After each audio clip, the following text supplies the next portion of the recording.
Yes. We're not able to get a hold of Jack at this moment. Let's, when you get to approval of the agenda, let's move case number 741 to the end.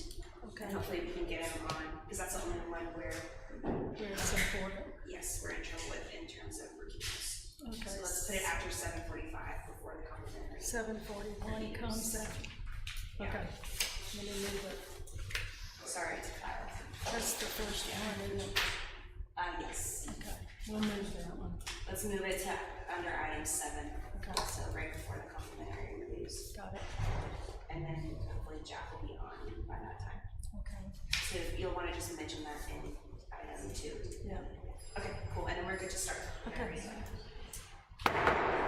Let the meeting begin from the Historic Preservation Commission on August 21st. The first thing we need to do is approve the agenda. I assume everybody's had a chance to look at it, and if so, do I have a motion? So moved. Luke moves. Do I have a second? Second. Got a second. All those in favor say aye. Aye. Anyone opposed? The agenda stands. We'll move on to the minutes. I was not here at the last board meeting, so does anyone have any additions, corrections to the existing minutes from July? Then may I have a motion to approve the minutes? So moved. Luke, and then do I have a second? Second. We have a second. All those in favor say aye. Aye. Anyone opposed?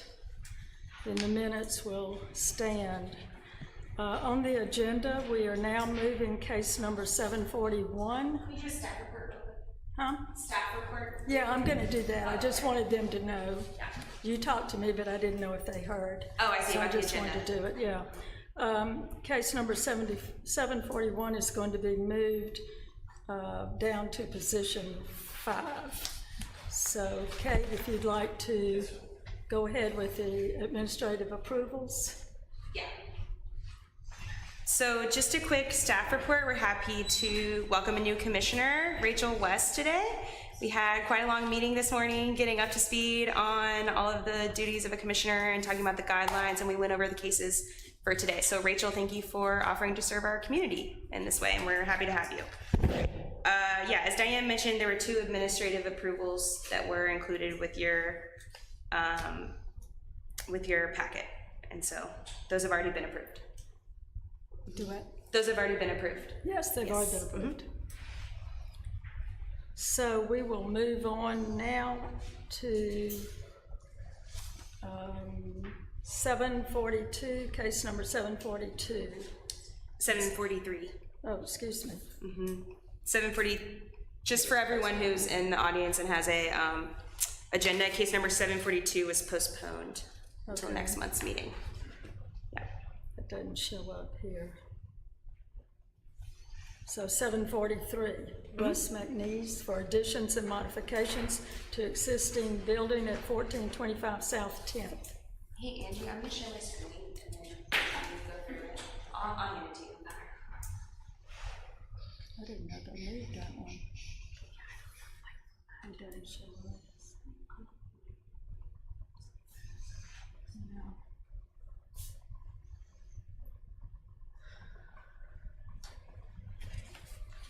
Here you go. We'll use it at that time. They want to present specific occasions.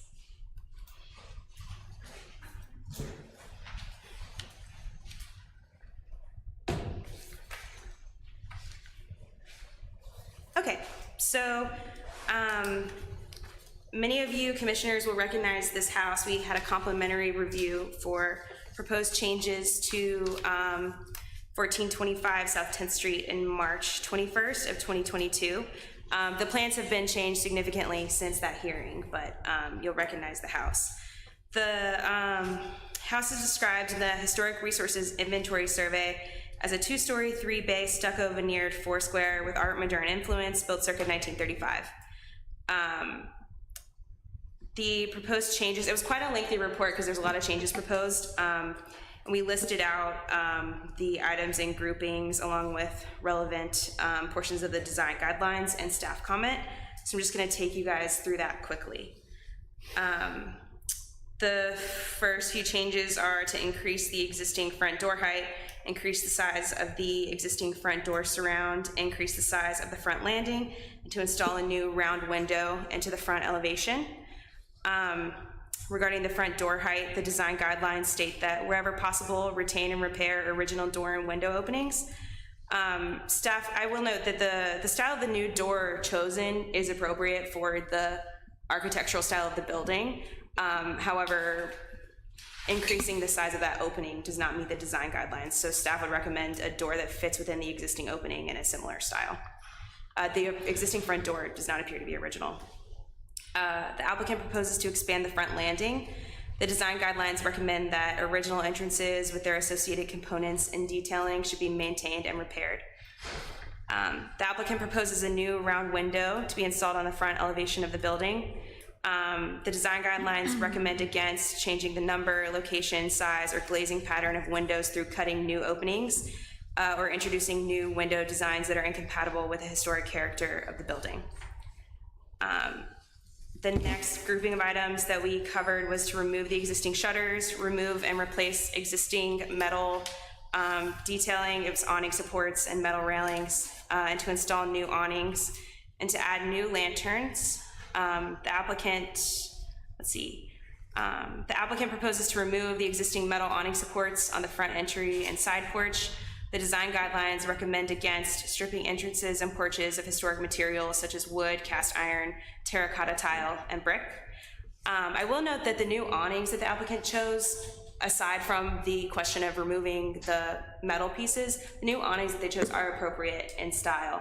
And they did make an effort in the new awning supports to sort of recall the detailing of the existing metal pieces, but it is against the guidelines to remove them. The applicant also proposes the installation of gas lanterns. The guidelines recommend installing exterior lighting fixtures that complement the architectural style of the house. While the style of the fixture is appropriate for the style of the house, gas lighting would not have been a predominant source of lighting at the time of construction. So this isn't the most appropriate choice for the front elevation based on the design guidelines. However, the commission might consider that many properties in Oxford have gas lanterns. It's fairly prevalent even on modern buildings in our historic districts. So the commission may choose to approve them in this case.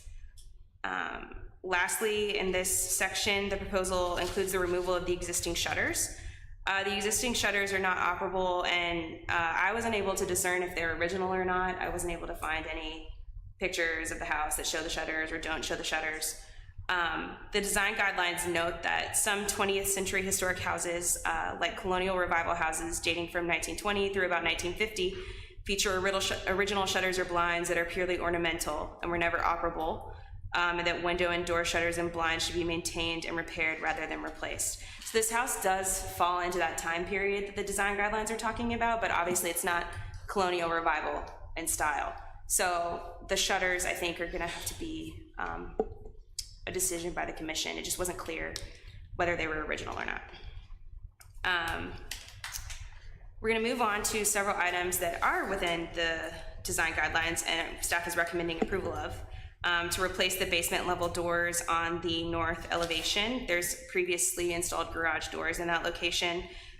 One opening is already altered with the addition of a residential door and window, and staff finds that the proposed new doors are appropriate for the age and style of the house.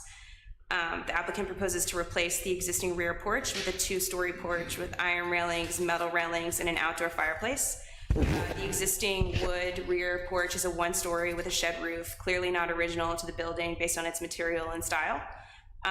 While the proposed new porch is much larger than existing, the proposed materials and style are appropriate for the building and meet the recommendation of the design guidelines that additions should be located to non-character defining elevations and that they should be compatible in material and design with the main structure.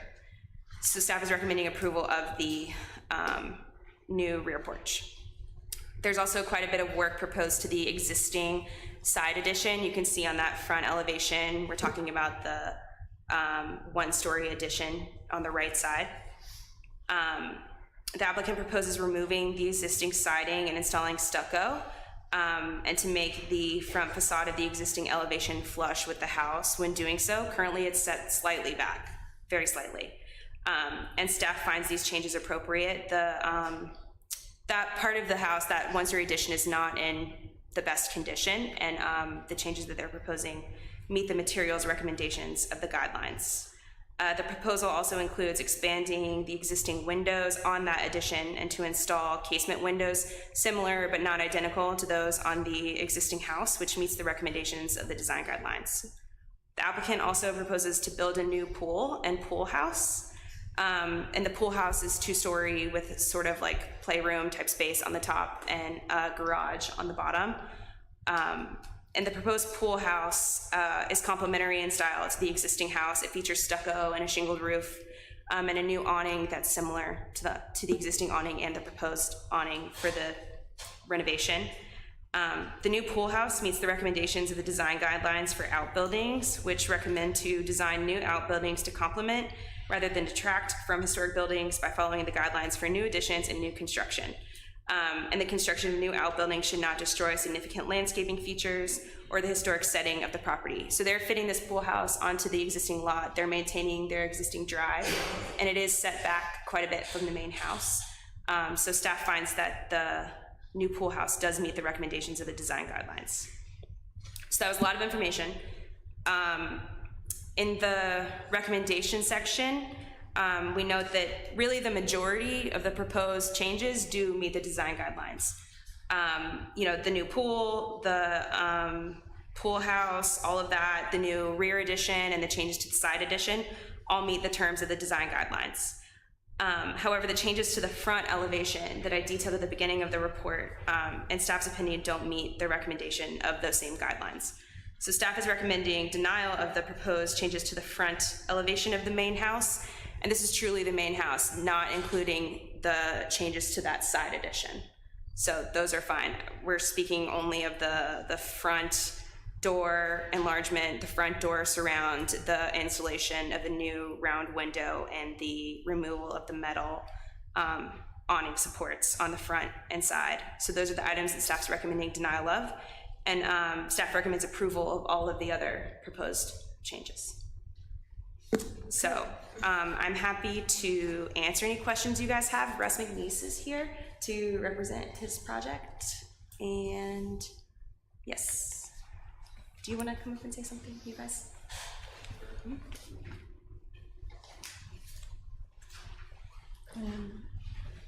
You're Russell McNeese. Russ. Officially Russ. If we could flip, I don't know if y'all probably already looked at it, but if we could flip to the front with the changes, I think that would be helpful. Yeah.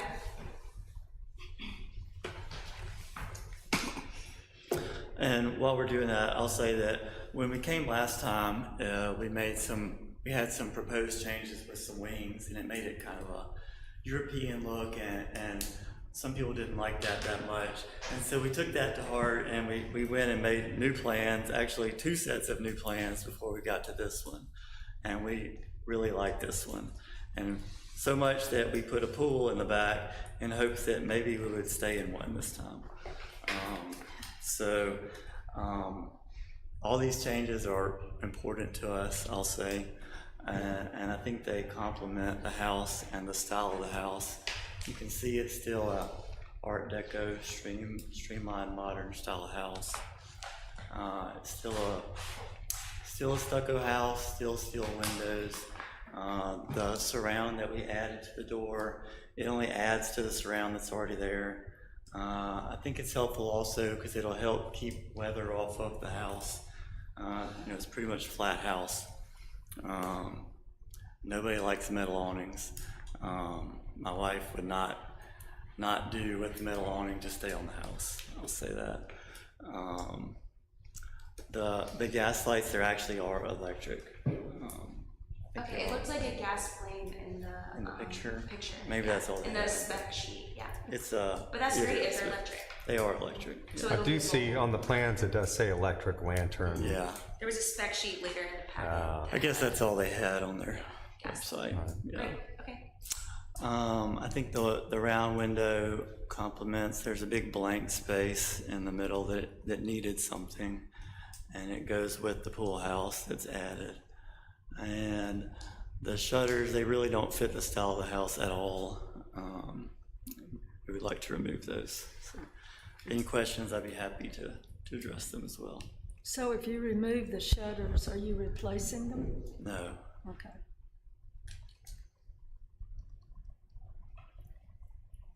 I agree with Kate that, you know, the additions to the rear and the side are improvements to the house, and I also agree with her on the front.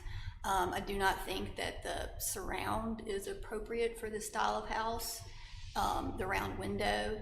I just wonder if there's some compromise that we could possibly make. Like, I think it's fine that we remove the shutters and, you know, maybe replacing the door in the same opening with that style of door, and then working on the awning.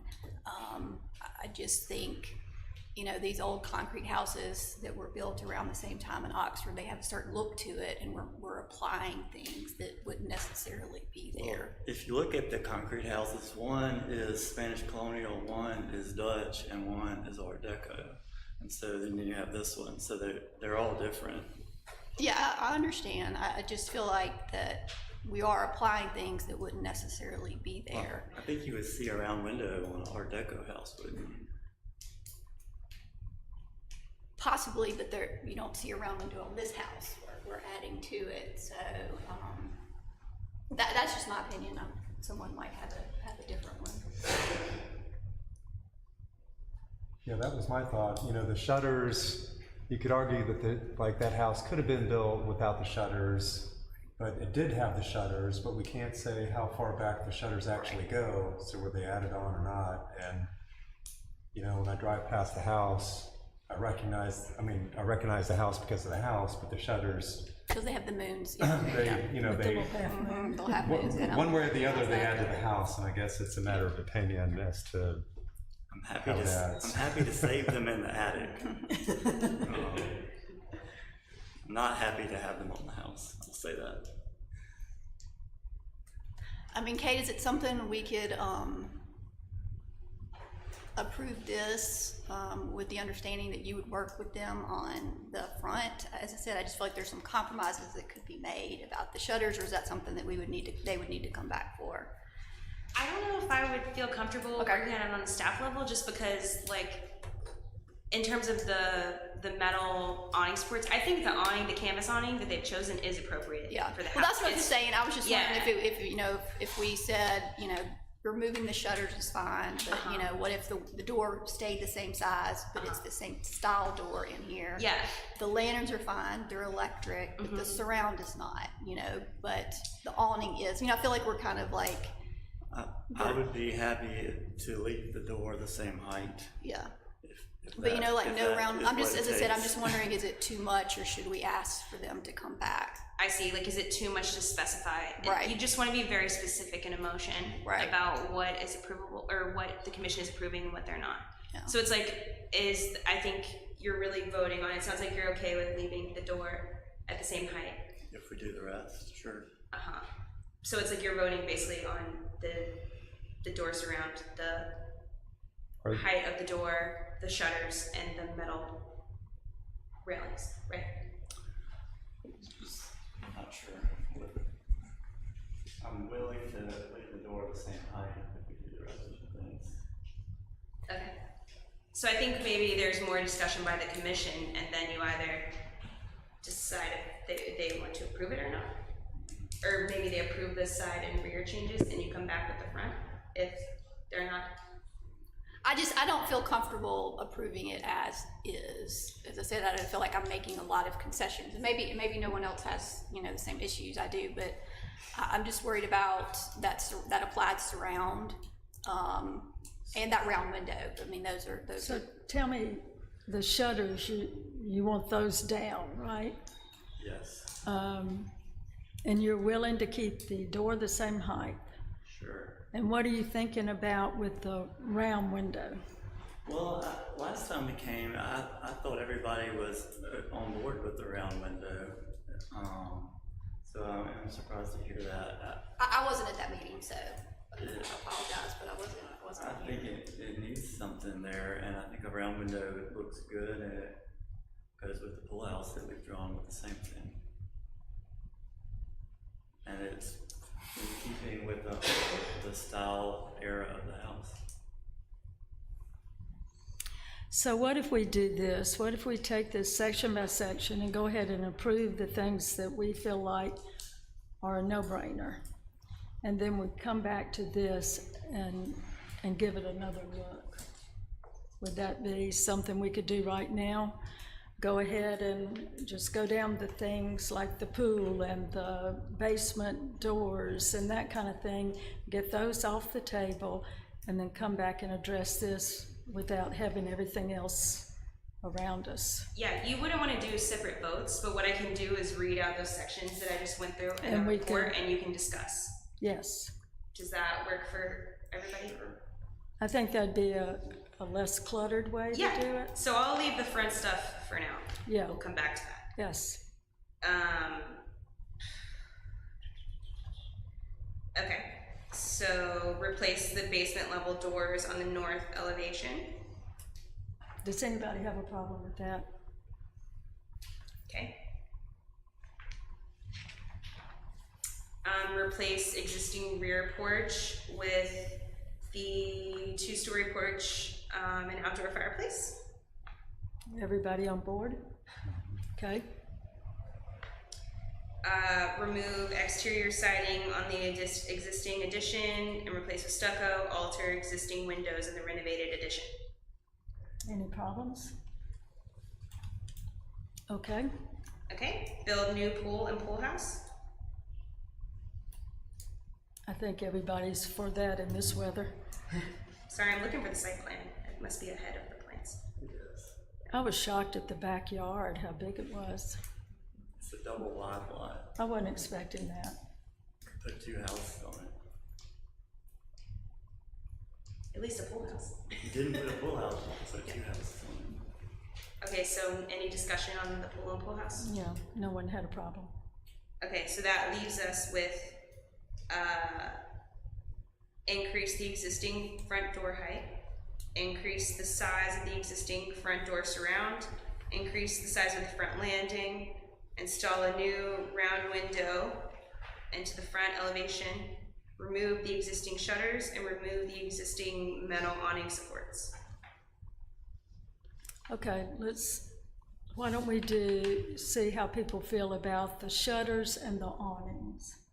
I'm sorry, before we start that, what is the style of the house? Is it like, is there a style? Yeah, the Historic Resources Inventory Survey classifies it as Art Moderne, which is around the Art Deco area. It's kind of strange, I think, to see a residential house classified as Art Moderne or Streamline Moderne. It's normally a commercial building, like another example in town would be the Flamingo. You think of them, for people who aren't like into architectural history so much, you think about like Miami or like, you know, that era of architecture, and generally they're very streamlined, not a lot of detailing, stucco. The metal casing windows are very emblematic of that style. So the shutters kind of don't make sense with that house. Yeah, You could argue that. I found examples of this style with shutters and without, but I've never seen the half moon shutters on a streamlined modern house. All right. So that's kind of where I was going in the staff report. It's like, you know, sure, you could keep them and put them in the attic if you ever want to sell the house, but can I confirm that they're original to the house? No. Well, on the Art Moderne style, would the shutters normally be like that, not sized to fit the window? Yeah, you wouldn't see an I mean, operable. that's a completely decorative. Yeah, I doubt. Well, we did have that portion of the design guidelines that talked about like the 20s through the 60s. You see a lot of decorative shutters that aren't necessarily operable, whereas like in the houses that we deal with that are older, you're generally seeing an operable shutter that's protecting. Yes, but It's it able doesn't to even fit the close. size of the window. Right. I mean, they're very small on the side. And now in like much newer builds, we see that people rarely have an operable shutter. Yeah. You know, but the shutters you know, I don't want to say too much and influence your decision, but they're kind of an outlier in my mind. So, I don't have a problem removing the shutters. Yeah, I don't either. Matter of fact, I think that it looks better without it. okay, so that leaves us with the metal awning, supports and railing, the new window, and the changes to the front door and surround and porch entry. Okay, we know Virginia's opinion. Who else would like to say what they're thinking? On the surround, on the door, the old surround is a lot flatter to the house than, It comes out this far, and and is it You have a stucco? picture in here, I think. I do, and I think the surround is drawn only comes out 6 inches, and it'll be painted white. I don't think it'll have a lot of effect. Hello, Jack. Jack. Hi, Jack. It'll keep some weather off. Hello, finally. Welcome. We're discussing case number 743. Yeah, you're just in time. Perfect. I'm sorry, I felt like Alexander Graham Bell trying to get in touch with Watson. Well, you did it.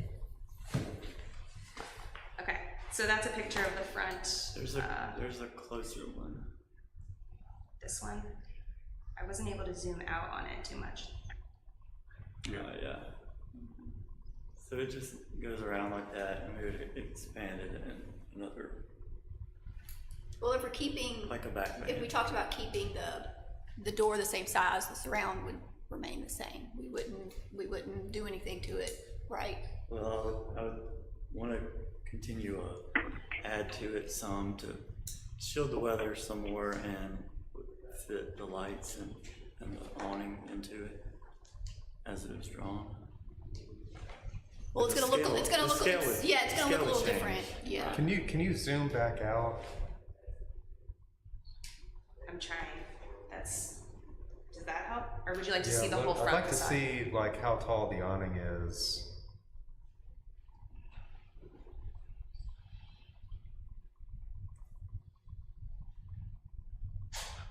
Alright.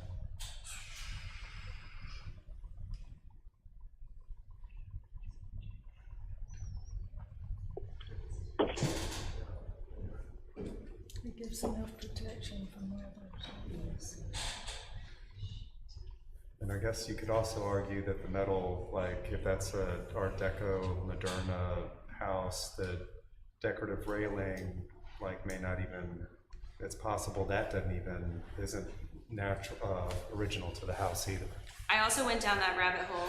The only thing I could think of is then what did this look like without that? You know, and since the house was built, you know, in 1935, maybe it could have been added in the 50s or something like that, but in absence of that information, it seems They like probably had problems with their door, that's why there's a new door, then they replaced the door and then put an awning up to protect the brand new door. I can add that those awnings are new. They're not original. I don't know if it had them before, but those are not old. And the house faces west. Mm-hmm. All right. So it's likely that the metal detail holding up the awning is not original to the house. We don't know, but it's likely that it's not, or it could not be.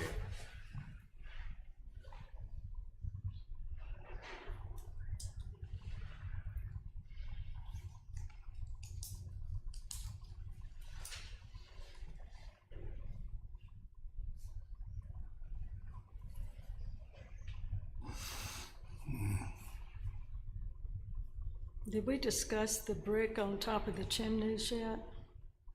no. Okay.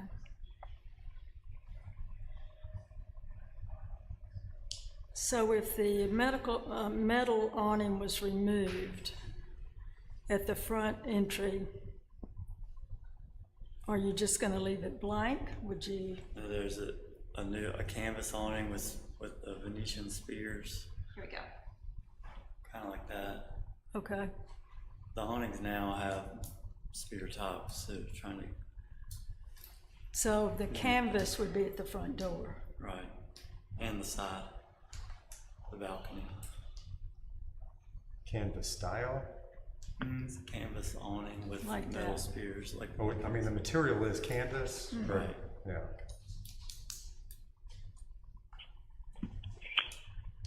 Does the staff have an opinion about the canvas awning? The guidelines recommend canvas awning for residential awning replacement. Okay. So how does the commission feel about the canvas awning at the front door if the front door remains the same size? So I think if the front door and the surround remains the same, I would be okay with replacing the awning with, And removing the metal. and removing the metal. So it sounds to me like the only hangup would be the round window. Am I correct with that? I think Based so. on what you've all said, I think. Yeah, I think so. And so if it is the round window, does any commissioner feel like that a different type of window or no window at all? I think no window, but as I said, y'all might have a different opinion than me. How large is this round window? I don't have the specs in front of me. If you look at I'll pull the up the picture, it elevation. probably makes more sense than just the dimensions.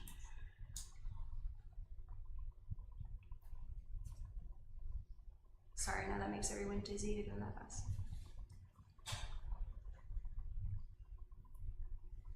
It's in a new hallway upstairs to add some light upstairs too.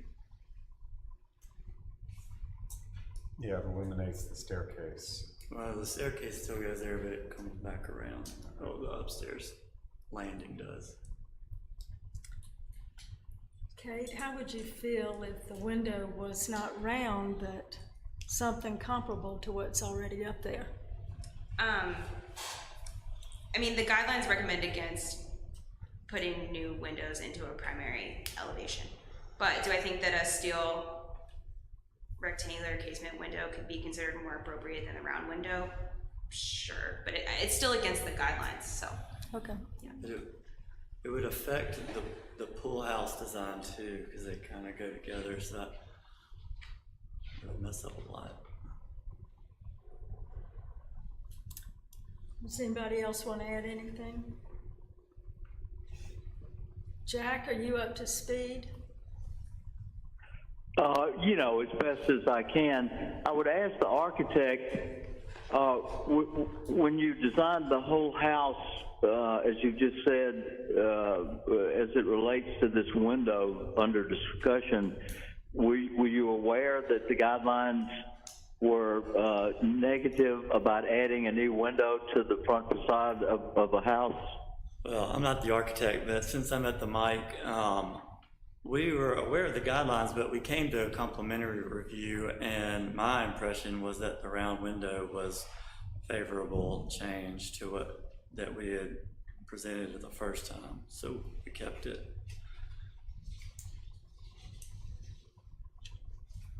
And I guess I'd have to ask the staff, is he correct in thinking that's what was said? Everyone was at the complimentary review. I don't, and at that time, the was different guidelines commission. were discussed and some changes have been made to the commission, so, that was some time ago. And the guidelines have been the guidelines the whole time. Right, but we make our plans, everything that's on the guidelines, people get it. Some things get accepted too. If I thought y'all liked it, then drew it again.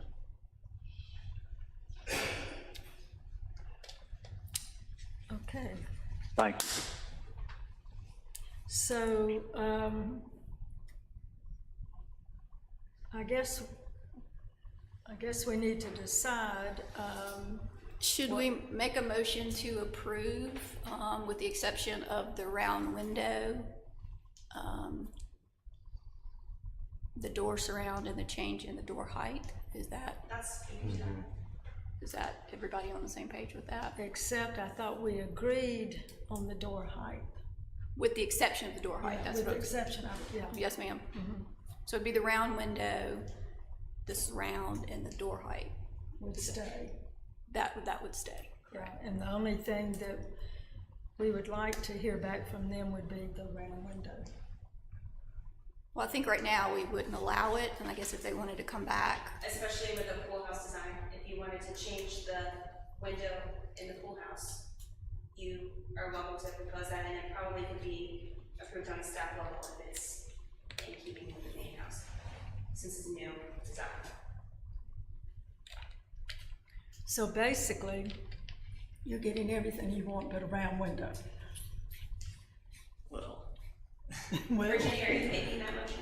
yes, I am. Okay, I am. so, motion to approve accepting the round window. okay, Amy Catherine, she drew it, she just asked if she could say something, she could stop for a second. Sure, yeah, the motion was made, but Yeah. yeah, we can have further discussion, sure. So sorry. Yeah. I just told didn't this. even know this was on the agenda today. It's okay. Could you come to the mic since you're the commissioner? Yeah, thank you. And state your name for us.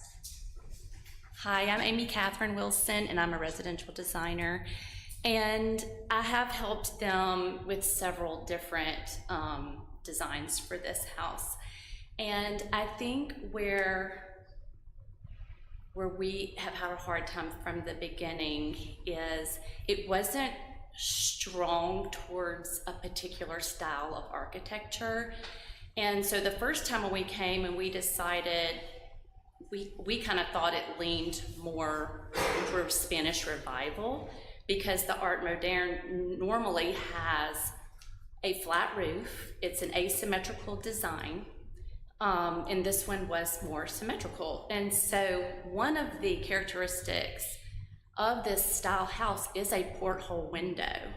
And with the large blank space there above the door, we just felt like, you know, if we're gonna make this a style and go with what has been proposed, that we follow it. And so that's when we added the round window to the main house and also the pool house. And so we do feel strongly, I realize we're not supposed to penetrate the front facade, but we did feel like it would actually help define the Art Moderne style better. And so that's why we decided on the round window. so nobody knows what this house is. Well, I think it's been classified in the survey. Yeah. So it might not have all the hallmarks of that style. Okay, we do have a motion on the floor. And thank you for your explanation. Do we have a second to Virginia's motion? Do you want me to read it back? Can I go back and ask another question? Sure. Or okay, so if it is the Art Deco Moderno style, is the round window appropriate for that style or not? That I think is what you're deciding. I'm sorry? That's what you're, Yeah. you as the commissioner deciding. I mean, we Well, I mean, know I that guess the window it's- didn't exist there, so. But does it meet the style? That's sort of, I mean, it's up to, I mean, I don't, or is there another, or Virginia, like, does that round window change the style that's documented in? I just don't think it's necessarily appropriate for the house, and then it goes back to the fact that we're not supposed to be adding openings to a major facade. I mean, if they wanted to, look at a window that's more similar to what's there, I think that's a possibility, but as presented, I stand with my motion to eliminate the round window. Keep the round window at the pool house and eliminate the round window in the front.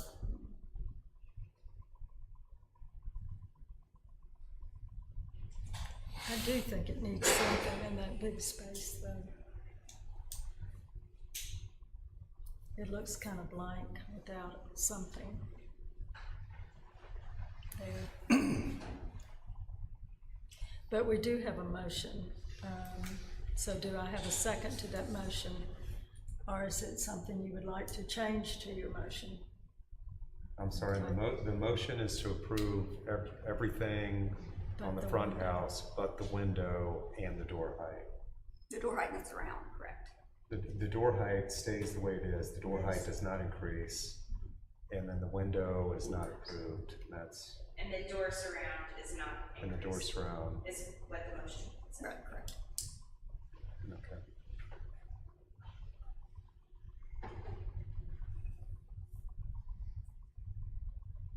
So, do we have a second? Second. We have a second.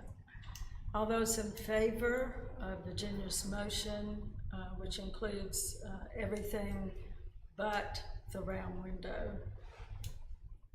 say aye. Aye. Aye. Anyone opposed? I vote with the chairman. Okay. So, was Diane, you were in favor or opposed? I'm in favor. In favor, so it's unanimously in favor, okay. Okay, Well, I didn't think I could vote. okay, so if you guys wanna work on the, who else is ever happy to? Yeah, thank you, guys.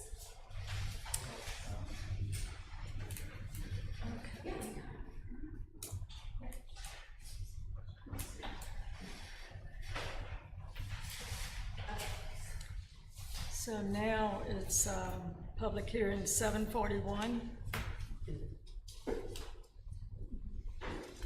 Is that correct? We moved that to the end of the agenda, Oh, so I believe we will be at, 7:45. yes, 7:45, Timothy Garner. We're with 433 North 15th Street.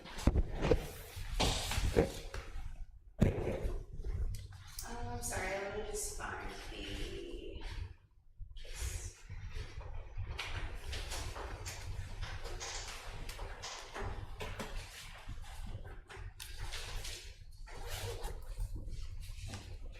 Okay, so Jack, if you can hear me, we're moving on to case number 745, 433. Yeah, I can hear everybody who speaks into the microphone.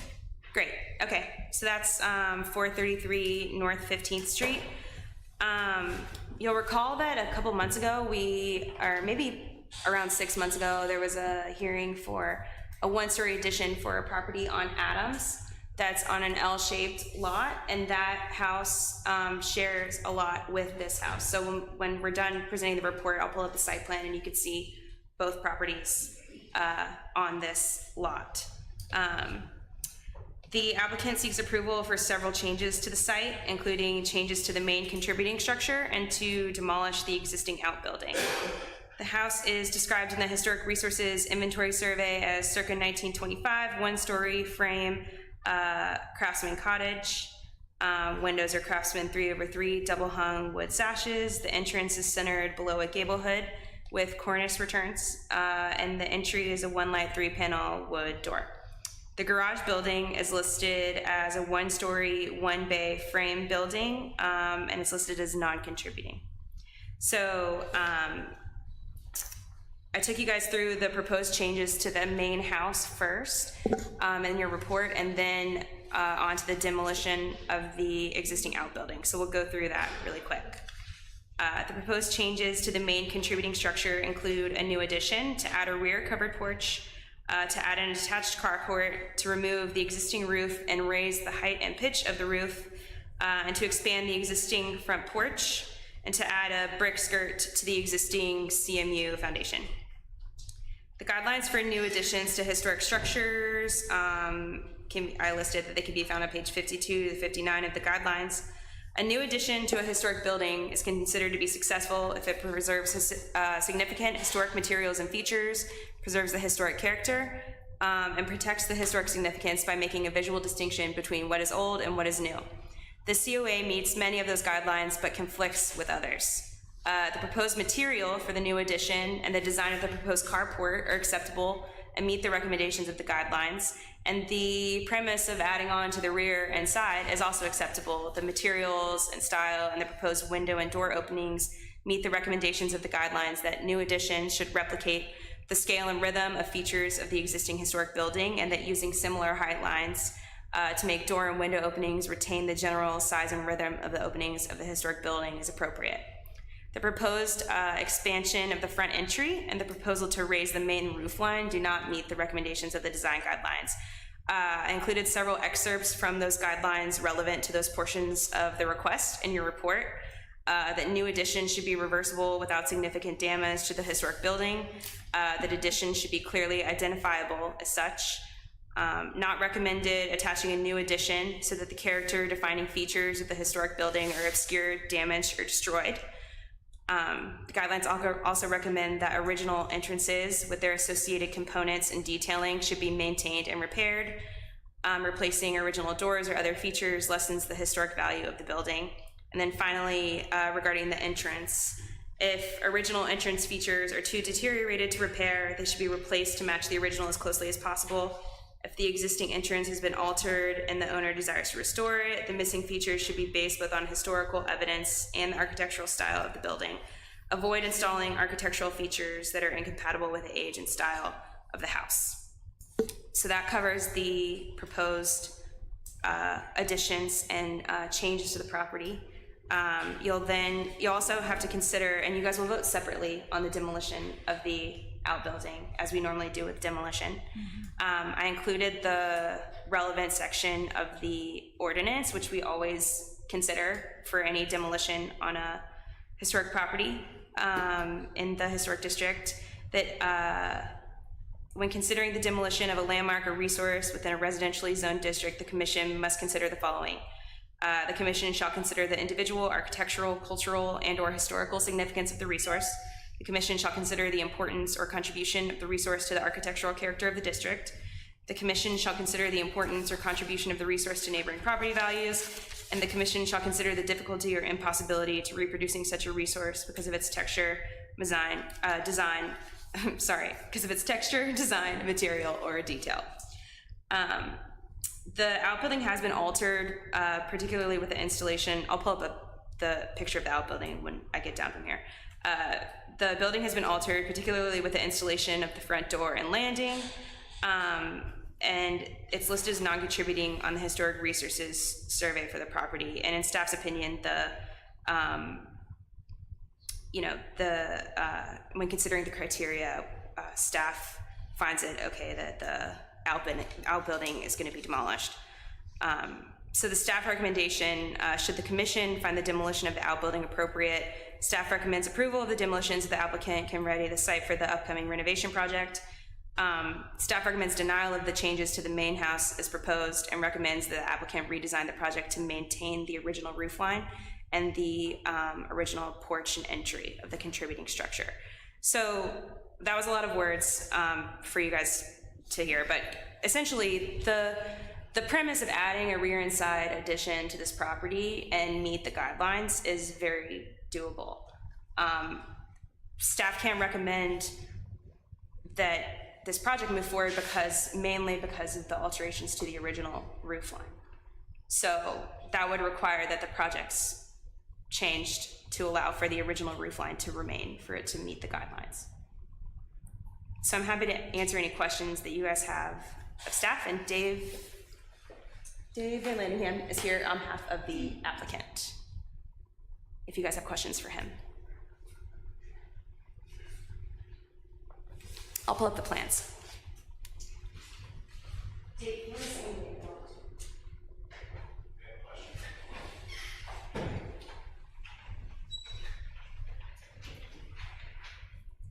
Here's where I was talking about here's the two houses on the lot and that outbuilding, and then the house that fronts Adams is on the same lot.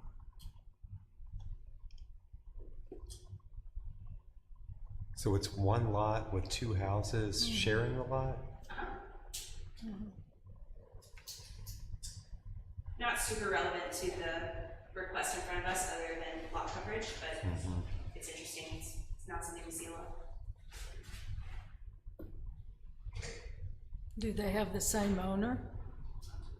Yep. Okay. Kind of. Maybe it's residential condominium development. It's effectively a condominium style Okay. of ownership. I don't know if, do you own both of them? Currently, I own Adams, 48 Adams. That's what I thought. So they're They are separate. two owners, but they're tenants in common. Common area.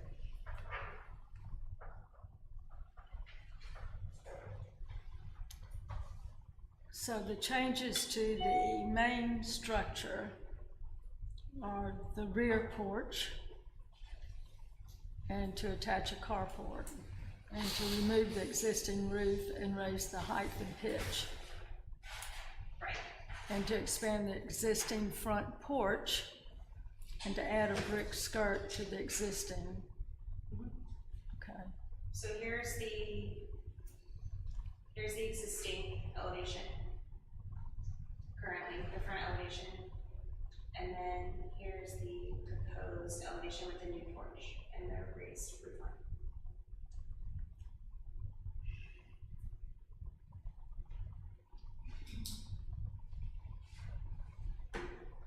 Diana, we're going to consider the changes to the primary building before the demolition. I guess we can. Makes no difference of the garage. I think so, Jack. I'll make a motion just to get it rolling to approve the changes requested other than the expansion of the front entry and the change in the pitch to the roof. I think that's something, Jack, that needs to be, they need to redesign before we can approve, because that's gonna change the look of the house. No, what I'm saying is, I'm saying a motion to approve everything except the expansion of the front entry and the change to the roof. I think Not approving either of those two. but they kind of go together. I don't know how we approve it without seeing what it's gonna look like, because that's gonna dramatically change. I mean, that would just be approving the floor plan, basically, and not necessarily the exterior. Oh, okay, all right. That's what Well, we would then do, is approve the exterior. I withdraw my motion. I think the issue is that all of the new additions are predicated on that roof line change. Right.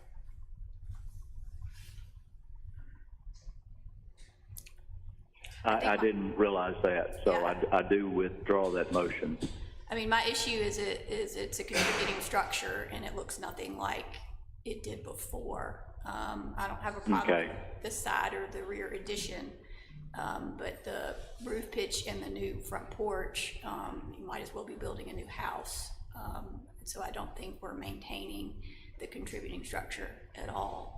Yeah, and maybe we're all saying the same thing, but I'm not in favor of changing the pitch of the roof or the expansion of the front entry.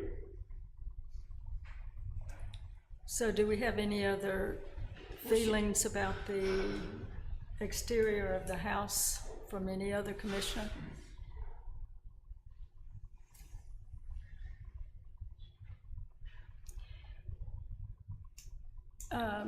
If we do this in two parts, which I think we should, then we can make a motion to either accept or deny this and then move to the demolition. Is that correct? I think that's more advisable. If we vote to deny the exterior, can they come back to us with another plan? Do we need to say what we are against or in favor of? Or should we just do a flat denial or acceptance?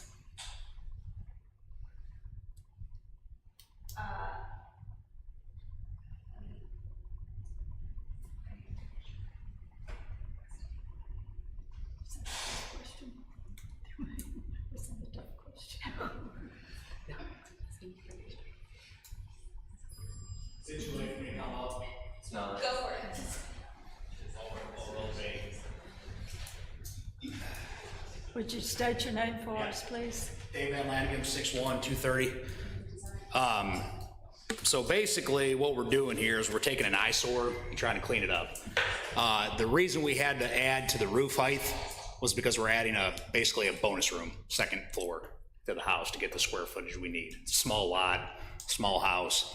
The front porch, we're essentially taking a roof line and extending it out to give them a little bit of a covered front porch, but we're keeping everything on the front of the house as is. Same siding, same windows, same doors, adding a small covered porch.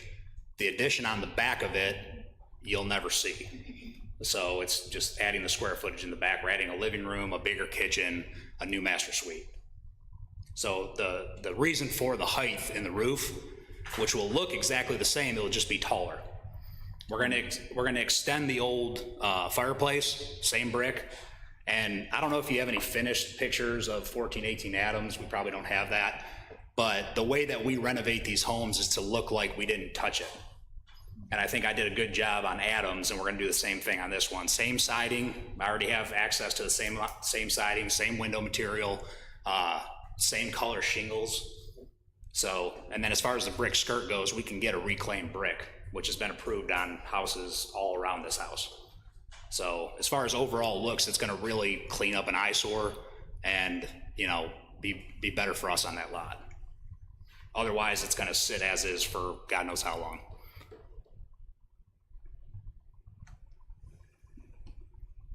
And that's me speaking for the owner. Because if he can't do this, he's not gonna do anything else with it. So, how do y'all feel about the explanation that was just given?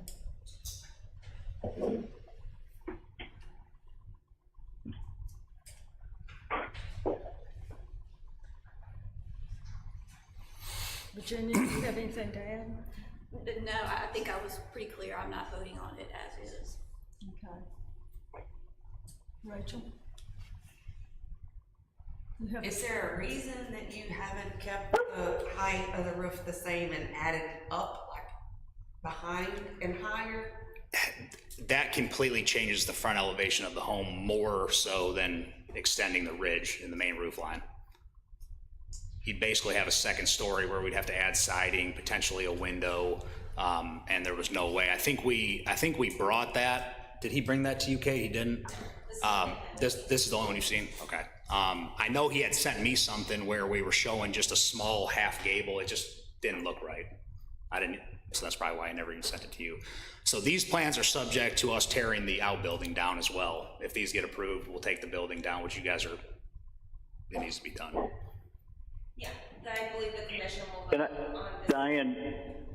Diane, can I ask, what is the difference in the height elevation of the existing roof compared to the proposed roof peak?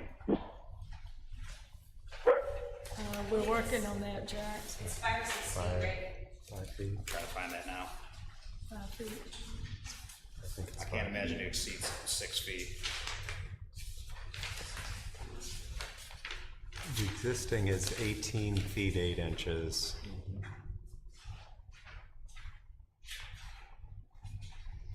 And the new is, Proposes 23. I think that's 23. yeah, 6 feet. Yes, 5 to 6 feet. So how many, Kate? About 5 feet. 5 to 6 feet. More than 5, a little less than 6. Okay.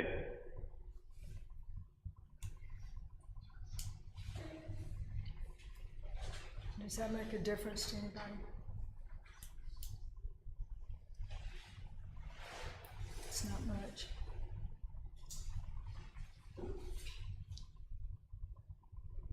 Jack, do you have anything else to add? No, I was just curious about what the difference in the front view would be height-wise. So what is the square footage of the home now?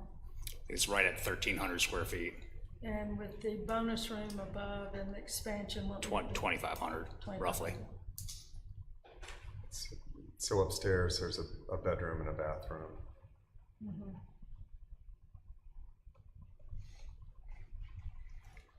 fenced door. Here's the floor plan.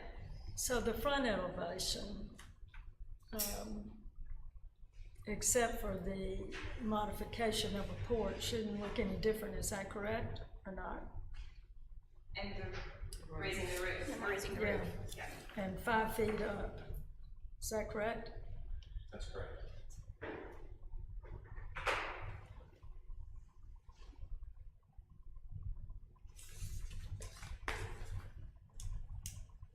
Okay. I'd be curious to hear the staff's comment. I understand that a change in the pitch of a historic roof is not in the guidelines, but is there any nuance in that, Kate or Ben, that you want to talk to us about?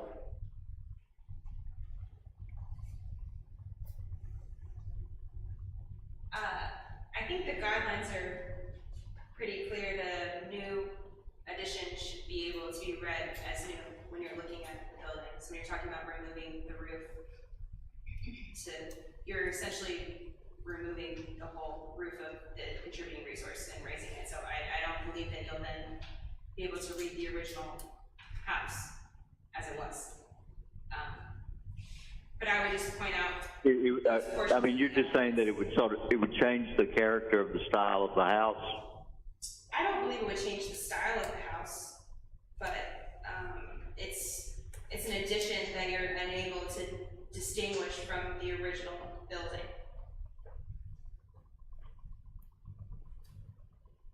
Okay, thank you. Do we have any other concerns, or does anyone else have anything they'd like to add? If these changes were made, does this take it to non-contributing?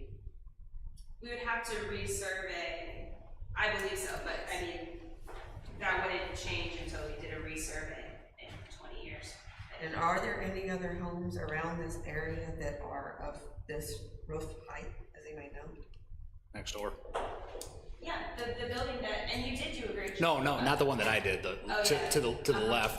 They've got. So this L-shaped lot is around the corner property. I'm talking about the one to the left, which is nothing. It has nothing to do with us. With the mountains, Yes. Yeah. the monuments.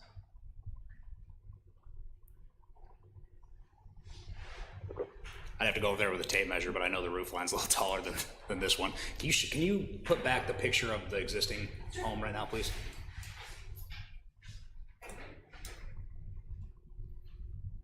She's a beaut.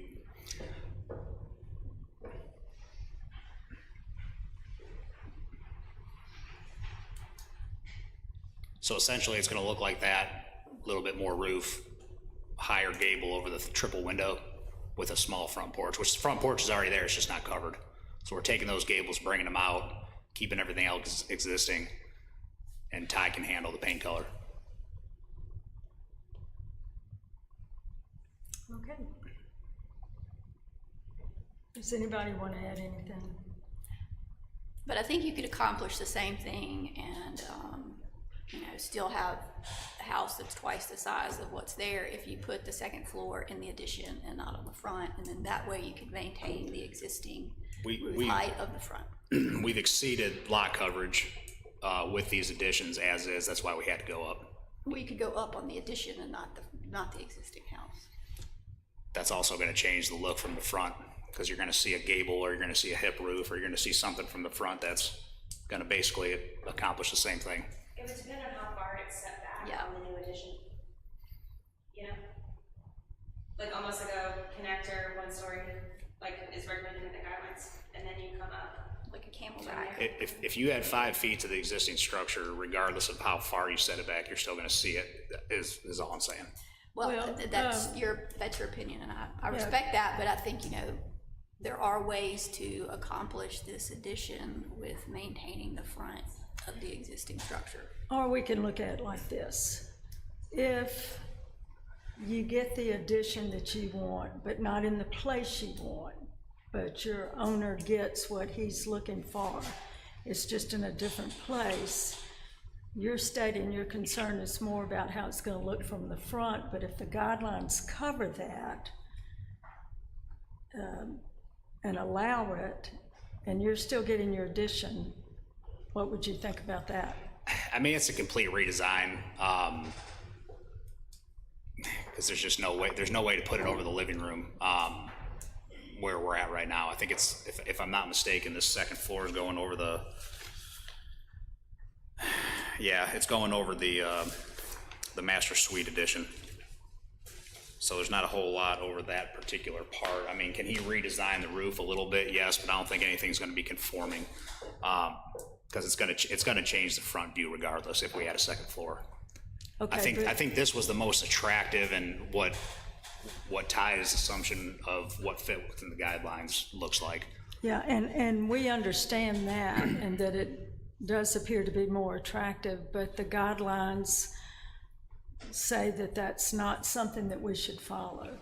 And so if there is something that you can get your results and fits in also with the guidelines, maybe a redesign of that wouldn't be such a bad thing. It would mean that everybody's kosher with the guidelines and you're getting your bonus space, I think is what it would amount to. Yeah, I mean, we'll go back to the drawing board. In my personal opinion, there's a house down the street, a red brick home, I don't know who owns it, but they did a 2-story addition behind the existing structure and it looks terrible. Mm-hmm. Personal opinion, I am co-owner in this house, or about to be, and the intent is to sell it. Mm-hmm. I want to make sure it's attractive. I want to build it back like it looks, and I mean, this was the most attractive design I saw, but I mean, we can go back to the drawing board and look at it a separate way. I just, I don't see how, I just personally don't think it's changing the look of the house enough to where we should not consider it.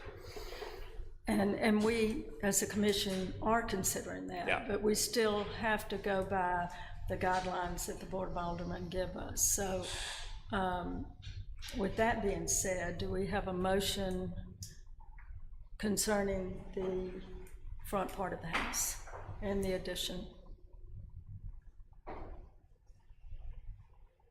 Do we have a motion to accept or deny what's being offered? Maybe you said you want to maybe go back to the drawing board and try this again. Is that what you're suggesting? If we, I mean, either way, we're gonna resubmit next month, right? It's denied, you can't submit a substantially similar request for 6 months. For 6 months. Yeah, so if you would like it to be tabled, now would be the time to speak up.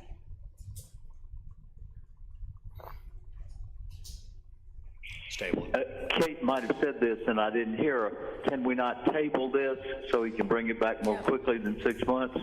Right, Jack, that's what we were just talking about, updating. And he just said he would table it. But So we'll table that part of it, and then that way you can come back with a new design and not have to wait the 6 months. So now we can go to the demolition. Demolition, okay. So is there a motion to table? Does someone have a motion to I'll table? move to table it. Someone second? Second.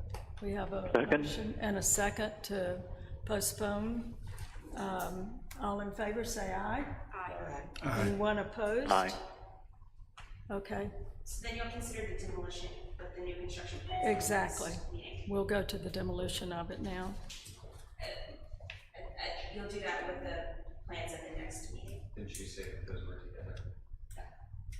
Are we going to do, I thought we were gonna go ahead and, Yeah, I mean, if that was an A, and then if you wanted to talk about the demolition of the outstructure, We can do that. that's fine.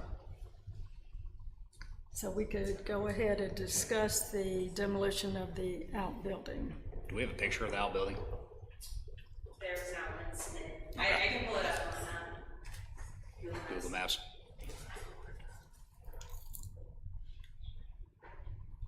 And I'll point out that, Timothy Garner, the architect, did meet the requirements of the ordinance and by certified mail notified adjoining and confronting property owners of the demolition of the outbuilding, and staff received no comment on that.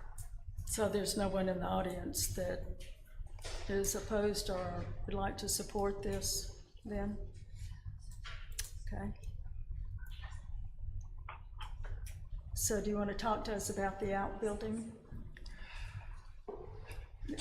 except that it just needs to come. I guess it got grandfathered in when he separated these lots, but it's encroaching on I mean, it's literally on my fence. And I know that when he decided, John Albritton's the owner, when he decided to do this renovation and try to sell this house, the outbuilding had to go regardless. It's decrepit, it's falling apart, the roof's caving in, the siding's falling off of it. Could it be repaired? Absolutely, but if we could get rid of it, that would be ideal. And you said it was on the property line? It's about 6 inches off the property line. Okay. Well, there isn't really a property line there, but. Well, there wasn't a property line at the time, but we got a new property line, so. Does anybody have anything they'd like to address about the outbuilding? Is it functional? Like, is it, people live there or? He's got like a little window unit in there, and I think somebody was using it. I think the person was Airbnb-ing that house, and maybe she was using that as an office or something, I don't know, but right now it's vacant.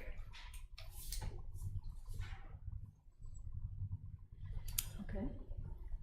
Any other questions? Does anybody feel strongly about keeping it or not? If the motion is to tear it down, we need to go through some things before we do. I did read the criteria into the record during the staff report. You've already read that? Yes. Yeah. And I assume no one had anything to say about the architecture or whether it was contributing or non-contributing or... Okay, do I have a motion then either to keep it or to demolish it? Motion to demolish. We have a motion to demolish. Do we have a second? Second. We have a second. All those in favor say aye. Aye. Aye. Anyone opposed? Aye. Anyone opposed? The motion passed. All right, good. Thanks, y'all.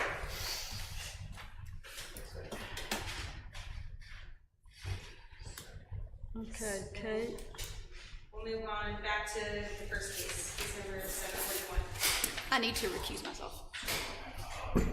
which one is this now? We moved 741. 1505 Madison Avenue. Okay. Okay, so this is case 741 for property located at 1505 Madison Avenue. It's considered contributing in the North Lamar District. Would you state your name for us, please? Yes, it's E.G. Gregson. Thank you. Okay, so the applicant requests approval to install a mixed material fence along the north and east perimeter of the property. Like I said, the property is contributing. The house is circa 1915, a one-story, 5-bay brick with veneer craftsman duplex bungalow. It has a hip roof with asphalt shingles and bracketed box cornices. Windows are 1/1 double hung with wood sashes. L-shaped porch with brick piers that encircle both side elevations. Partial projecting porch extending over the center of the facade with a gabled roof. Paired 6 light casement windows and brick piers for support. The front entry is a single frosted light wood craftsman door flanked with 3/4 frosted side lights and a rectangular transom. So like I said, the application is for a mixed material fence. It's going along the north and east sides of the property line. The fence materials include stained cedar and unfinished brick to match the existing home. So it's evenly spaced brick piers and a brick base to hold 12-inch sections. And do you want to pull the picture up on? Just you can kind of, it helps to understand what I'm saying. So the cedar pickets, the cedar top rails, bottom rails, and top cap, all of that section will be finished to be identical on both sides. And then, like I said, the brick will be unfinished to match the house. The finished fence will stand 7 feet tall, and the piers will be 7 feet 9 inches, almost 8 feet tall in this piers. Mixed material fencing is typically seen in new construction, but not recommended for historic districts. And this is from the guidelines. Inappropriate for historic houses or fences constructed of vertical brick piers that are spanned by vertical boards or panels of wrought iron. These materials were not combined for fencing in the 19th century and early 20th century.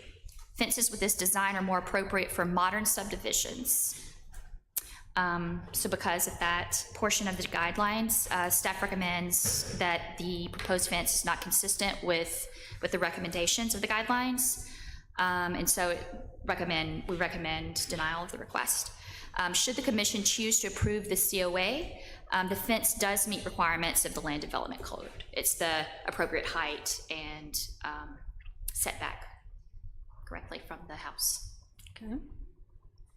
So any questions or? No. Oh, yeah, and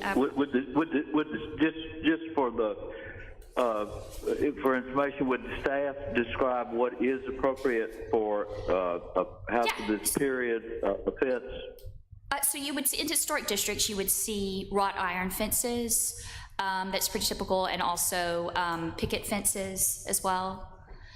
It's just the use of mixed materials that makes it. I'm sorry? Oh yeah, sure, like an all-wood fence, but it's just the mixing of materials that we see a lot now in modern developments. You wouldn't have seen it that time. And Kyle Stribling is here, if y'all have any questions for him.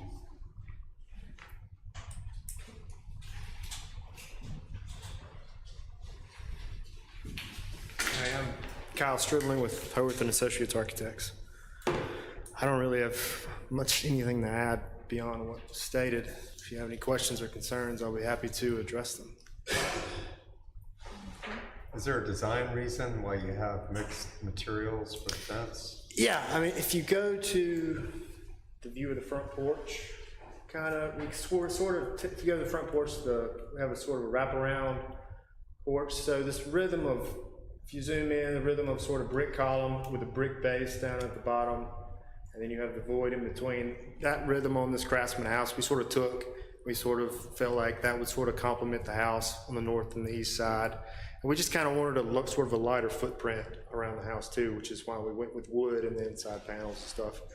The brick is all around the outside of the house, so we felt like matching that seemed like the way to go for the columns and the base. So it was some more, we sort of took from what was there on the front porch and the side and wraparound porch to sort of go in that decision.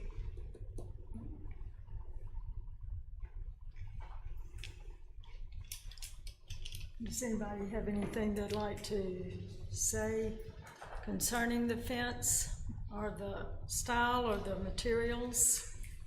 It does look good, and Kyle's point about kind of keeping the rhythm of the front porch, it makes sense, and it does make the fence look that much better, but I don't know if that oversteps the mixed use, mixed material fence. Yeah, according to the guidelines, you're not to do that. Is the purpose of this fence just security or privacy? Privacy. Privacy. We don't have a gate, or it doesn't return back to the house at any point. It's just primarily privacy. It's a beautiful house. Yeah, it is. Thank you. There's condos directly next to it, right?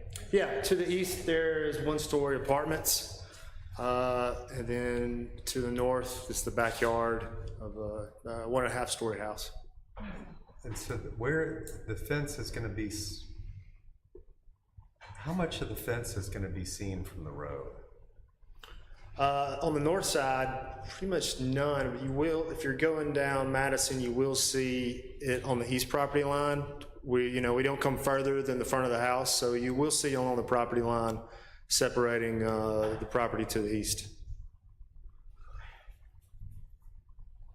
So when you see it on the property line, you only see Straight down. like straight down. You never really see a side. No, sir. A side profile. You only see. You only see it at that sort of acute angle, go running down the north-south. This property Do what? Is the property elevated above the roadway there? Yes. Yeah. It's up a little bit? Yeah, it's up a little bit. There's from the street, there's probably 5 or 6 steps. Did you see the inside of the house? It is fabulous. It's not on that. It's in another. Right. So obviously, you guys, it's been renovated, this is during renovation, but you can kind of see. Yeah, it's about taking that long.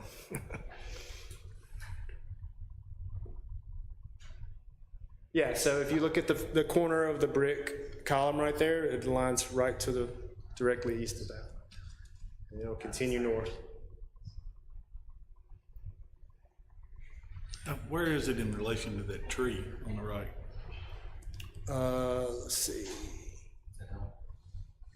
The one, it's roughly like right behind it, I believe. There's a view in the application, I think, that's showing that perspective better with that tree.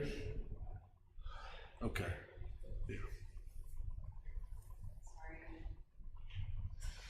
Every tab open. That's the wrong house.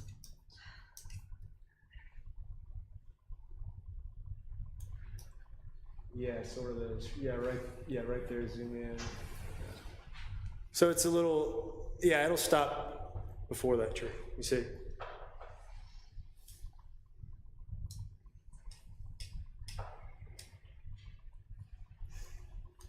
But there you get a good sense of the rhythm of the column and the base, right there on that corner.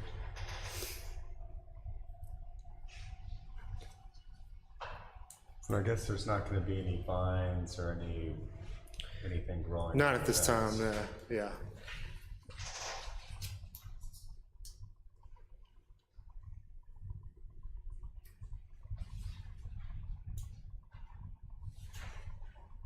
So the fence is more for privacy, is that correct? Yes, ma'am.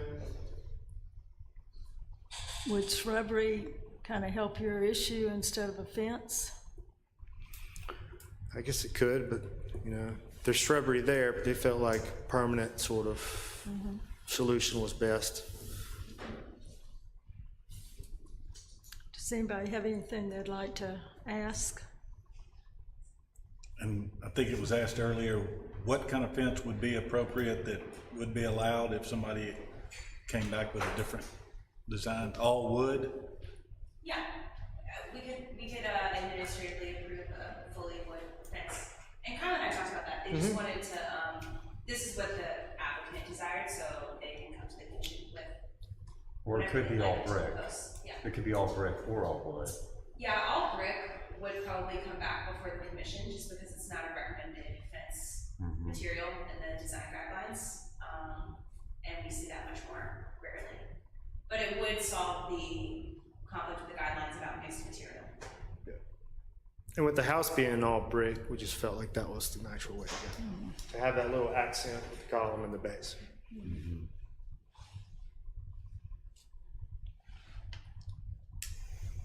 Do you have any questions? Jack, do you have anything you'd like to add?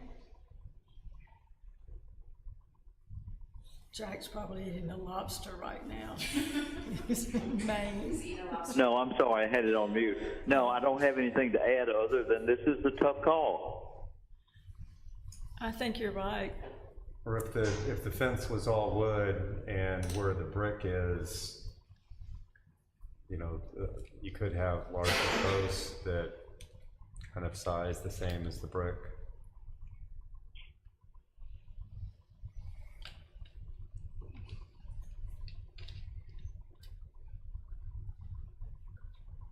Does anyone want to make a motion to accept or deny, or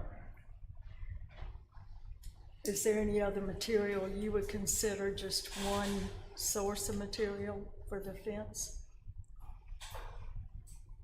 I mean, I think all brick would have to come before the commission too, but I think that would be too heavy feeling on this yard, on this site. So, I mean, the alternative would be all wood. But, you know, preference being what we proposed with the owner.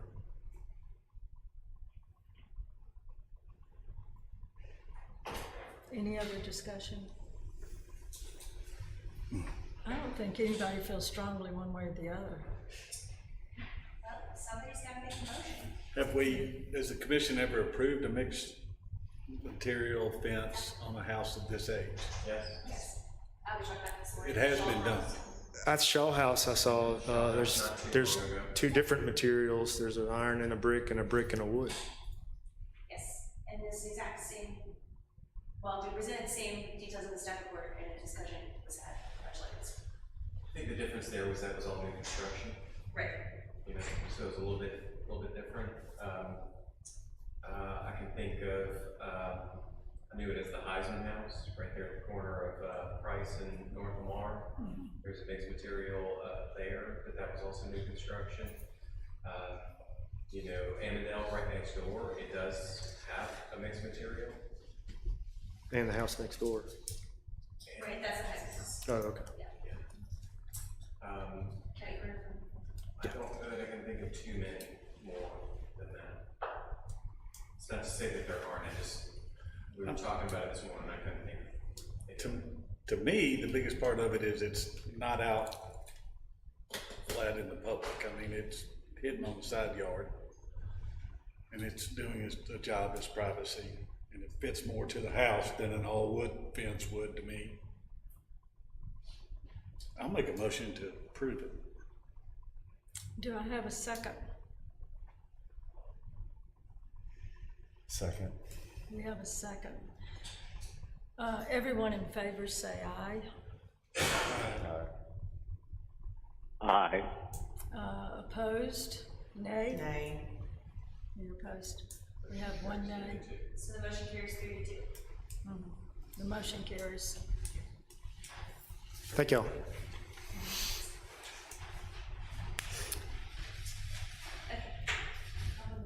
Okay, complimentary reviews.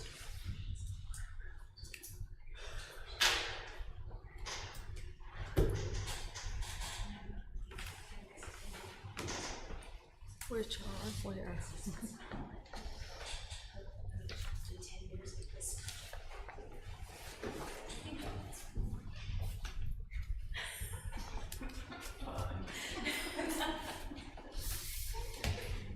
Okay, so we're on to complimentary reviews, right, for 1013 Yes, Jefferson we are. Avenue?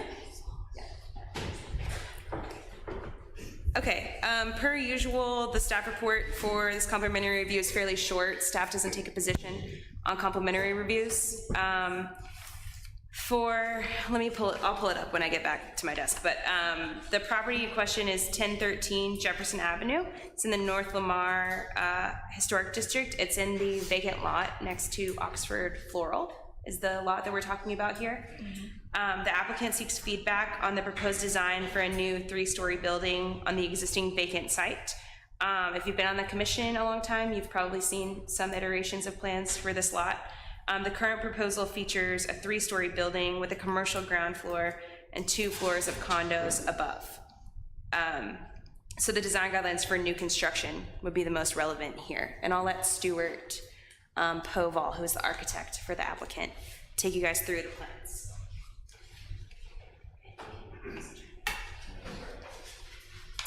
Hey y'all, Stuart Paval with Develop Design Studio. Y'all have seen some plans for this sites before, a few of them. Yep, so corner of Jefferson and 11th. If we could maybe go to site plan first. Yes.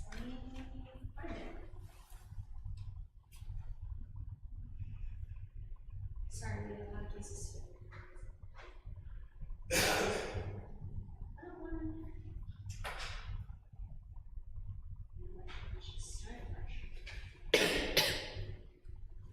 Yeah, that's good. Thank you. Yep. It's an awful lot on that. So I'm going to go through, I know some of y'all have not seen the past cases on this, but I am going to just touch on similarities to previous and differences from previous, which will also kind of explain some of the design as well. So, and I guess the history on this site has been, I think almost every time been presented as a hotel. Maybe there's been maybe one interlude there that wasn't a hotel. This is not a hotel, so this is being proposed as 8 condos, 4 per floor, and commercial on the ground floor. And so, yeah, so similarities to previous. We've got a porte-cochere up front, just like when it was a hotel. So the owner wants to try and have a covered drop-off there for future commercial use to be determined at this point. So it's planned right now as just a shell space for future commercial.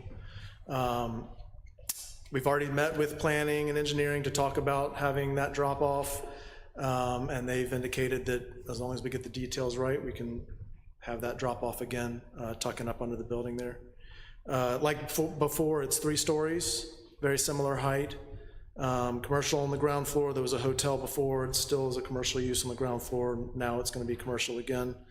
Differences from before, so we've got 8 condos, not a hotel, so it's a much less intensive use, a little more, I think, palatable, more benign than hotels with their traffic and noise. No rooftop function, so before it had a whole rooftop bar and amenity space up there, gone, just mechanical units. We have parking underneath at the rear now, and it's still kind of the same basic footprint, a little bit less of building towards the north, but the building is still reaching out. You can kind of see 2 little columns up there at the top, so that's building going out over the parking. And then the general flavor and aesthetics are a little bit different than what y'all have seen in the past. So to that point, the aesthetics, so maybe we could zoom onto the 3D, and the plans on the upper floors, ignore them, we haven't really worked the interiors out. So general aesthetics, like before, we wanted to present a very strong commercial base. So base of building is going to be a cut stone product, whether it's a CMU simulated cut stone or actual cut stone, to be determined. But we wanted to create this strong commercial base with a cut stone and storefront. Definitely more of an urban style of architecture with a mix of clearly traditional forms and detailing, and then some splashes of contemporary on the building. Before, well, it doesn't matter what y'all saw before on aesthetics. So mix of, yeah, so like I said, mix of contemporary here and there. The corners definitely erode a little bit. So being condos, not hotel, each condo needs a sort of more, larger balcony than hotels. I think before they had some step outs. We want to get some more usable balconies, so the corners kind of eroded a little bit, become lighter, loftier. That's sort of a more contemporary moment on the corners. And then, so then last thing I'll say is along the streets, a lot more detail, a lot more going on, and then around, and we have flat elevations of around the building. Around the building, we kind of pulled back a little bit on how much is going on. Facing the Isom House, we wanted it to be a little bit more of a background building, and facing the north as well, a little bit more simple. And we have those elevations on the next page as well, which I think y'all have seen. So what we're looking for, I know that y'all kind of look at us on complementaries and say, what do you want from us? I think, at this point, a general, 10,000 foot level reaction to the aesthetics. Materials we're showing. Use is what it is. I do think the use is going to be a lot more palatable to neighbors, less intensity, less traffic. So I think that that sort of gut check reaction to the aesthetics, I think, is what we're after. So directly behind this, to the north, is what? A house? A house. A house. Yes, ma'am. Have you spoken to any of the neighbors or gotten any concerns that they might have? So Stefano has, and he wanted to be here tonight. He's recovering from COVID. He has spoken to east and west neighbors. So Isom House, the owner, and it's Isom House, right? I want to make sure I was getting it right. And then the owner across the street as well. I don't think there was any strong reaction to it. North, he has not spoken to him yet, but intends to. Because I think that was always, those who have been on this, on previous cases, that was the more intense conversation, and so that will happen. There is somebody in the audience who's a neighbor. Oh, thank you. Would like to speak at some Do point. it. There is somebody in the audience who is a neighbor. Yeah. Before we get to you, yeah. Just remember it's a complimentary. Yeah, it's complimentary. One thing I wanted to say is what bothers most people would be lighting and noise. Now, with it being a condo, I assume there won't be as much noise as there would if it were traffic coming in and out from hotel guests. But what about the lighting to the north? How would that affect a house directly behind it? Right, okay, so yeah, great topic of conversation. So the north elevation on this one is the upper right. Yeah, there you go. So the right side of it, where you've got one window, two windows, one window, that's the piece that's coming out towards the property. Everything to the left is set back from the north property line Pretty good way to stay. 40, 50 feet. I mean, it's set way back there. So the building itself, there's no really lighting coming from the building. We have parking underneath. Right now, we don't have it screened. We absolutely could screen that parking. That's not true. We couldn't because traffic is moving all throughout that. So we would need to light that some amount to get, our 5-foot candles that we need on that parking. But otherwise, yeah, there's no use back there. In past schemes, I think he had a whole hangout space with fire pit and all that stuff. There's nothing like that going on back there, just planting. So that parking is satisfied, it's underneath, but it satisfies, it gives each unit one spot, and then they can, additional parking would be in the parking garage across the street. You got it, yeah. And commercial as well, no parking for commercial. So which I think is a good thing for neighbors, there's not a bunch of commercial parking, they're parking across the street, yeah. So this does not include the LaRousse parking lot, tearing it down and all that kind of stuff? We have separated those. I think it simplifies things for everything. Yeah, that's not a part of this, yeah. And how does the building's 35 feet tall plus 35.9? Yeah. That's the interior ceiling. Yeah, so it'll be to the top of the roof on the other side of parapets, it'll be let's call it 38 feet. And then we've got parapets and elevator penthouse and all that stuff popping up. So we'll be under the 40 feet. And we've tried to keep it, wanted 12-foot ceilings, we're doing 10, sort of trying to keep it down a little bit. How tall is the Isom house? I don't know. It is up. Its property is up maybe 5 or 6 feet from ours. Or the Isom house is higher than that, or it starts? I think the Isom house it starts going down. It steps up over there. And Jeff is here too. Jeff Williams with Civil Engineering is here too.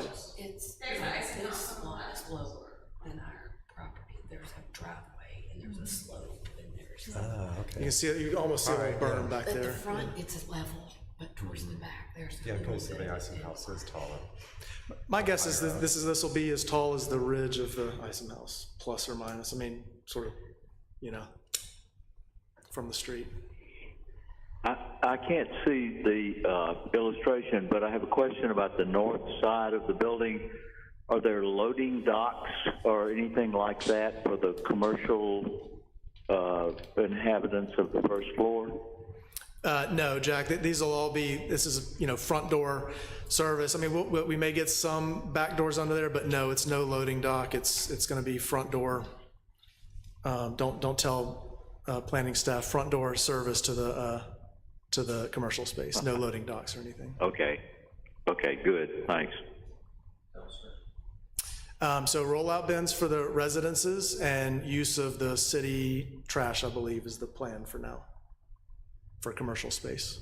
Yeah, I was just letting them know because if they're thinking dumpster or garbage trucks coming through there, dumpster. Yeah, no dumpster. So talk to Amberlin. So 8 rollouts for the residential will be acceptable. We'll have a little area back in there for them to tuck in behind a fence and be hidden. And then commercial will have to be hoofing it to the city trash spot on the other side of the parking garage. It might get a little touchy with construction because Jefferson's small and the street behind it is tiny. And there might be some issues there with traffic. Yeah, absolutely, and that is, so, you know, Stefano and Jeff brought that up in our last meeting, that there's not a lot of laydown space for this to be built. It's gonna have to be closely coordinated, it's gonna be what we call a pick and set, so you're not gonna be able to be, you know, have a big lot of, you know, you're gonna pull the trusses and set them. So that's definitely something that is on their radar. Yeah. It sounds much more desirable than the hotel. I figured the use would be more palatable. Okay. Stuart, do you think you could do a street elevation for when you present? Yeah, absolutely. Because I think that would be helpful to see this in relation to the Eisen House and Oxford Floral and other residential houses, just so we give everybody a sense of scale. Sure, yeah, we can stitch together a little Photoshop montage of our side, and I think the other side is relevant too, with the parking garage and Corey's new building down the street. I think it's kind of relevant to see sort of what's happening on that street. Yeah, good call. And I would try and get with your neighbors to the north. Yeah, I think that's definitely, Stefano's gonna handle that one because he's got the history, but that's on his radar. What about aesthetics? I mean, is there any reaction to it? I mean, How did you come up with this look? Like, why this look as opposed to something more historical, I guess? yeah, so so I think that we all, you know, we started, when we start this, we're sort of showing super modern to very traditional, and I think that, you know, Stefano, I think that we all sort of wanted to push this in a more modern direction even, but felt that we needed to kind of pull that back a little bit. And so that's where we ended up with this kind of, like I said, you know, I would call it a more, I mean, it's almost like a modern, almost provincial look with these corners of contemporary. So I think it's sort of wanting to push the boundary a little bit of a very traditional looking building. You know, the street, it has kind of developed a little bit with, I know this wasn't y'all's approval, but Corey's building down the street and then the parking garage, it's kind of, I don't know, we just felt like it could handle something a little less traditional, you know?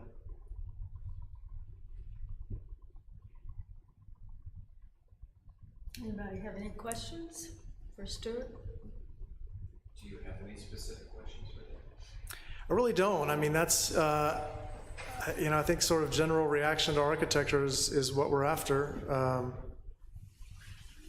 on this complimentary, is really, you know, and I guess the plan, you know, with the parking underneath, it doesn't sound like there's any sort of, well, what the hell are you thinking kind of reaction. I guess that's what we're after.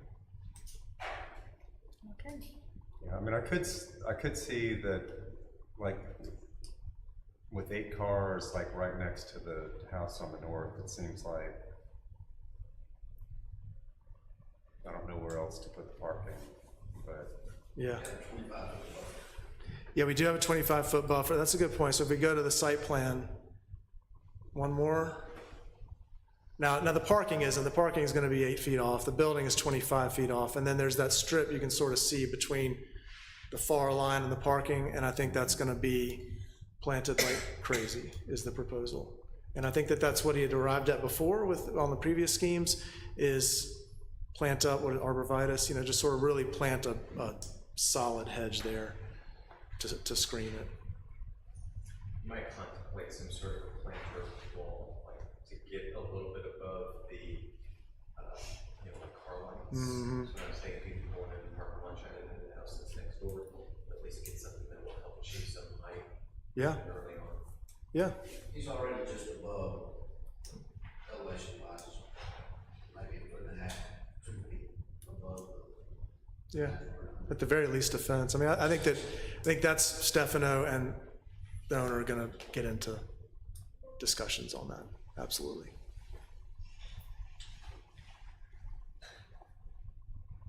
Anybody have any other questions they'd like to ask? Thank you. All right, thank y'all very much. Very nice. There was somebody in the audience that, It's complimentary, so they don't want us to. they don't want us to go.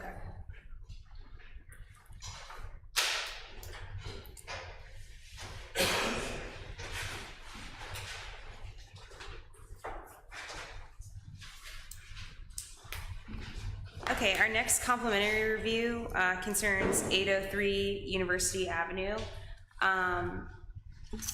There's an existing house on the lot, a white wood frame house. I'll pull up the picture for you guys. That is listed as contributing in the historic district. And if you'll recall, there are condos at South 9th and University that were recently renovated with the approval of the commission.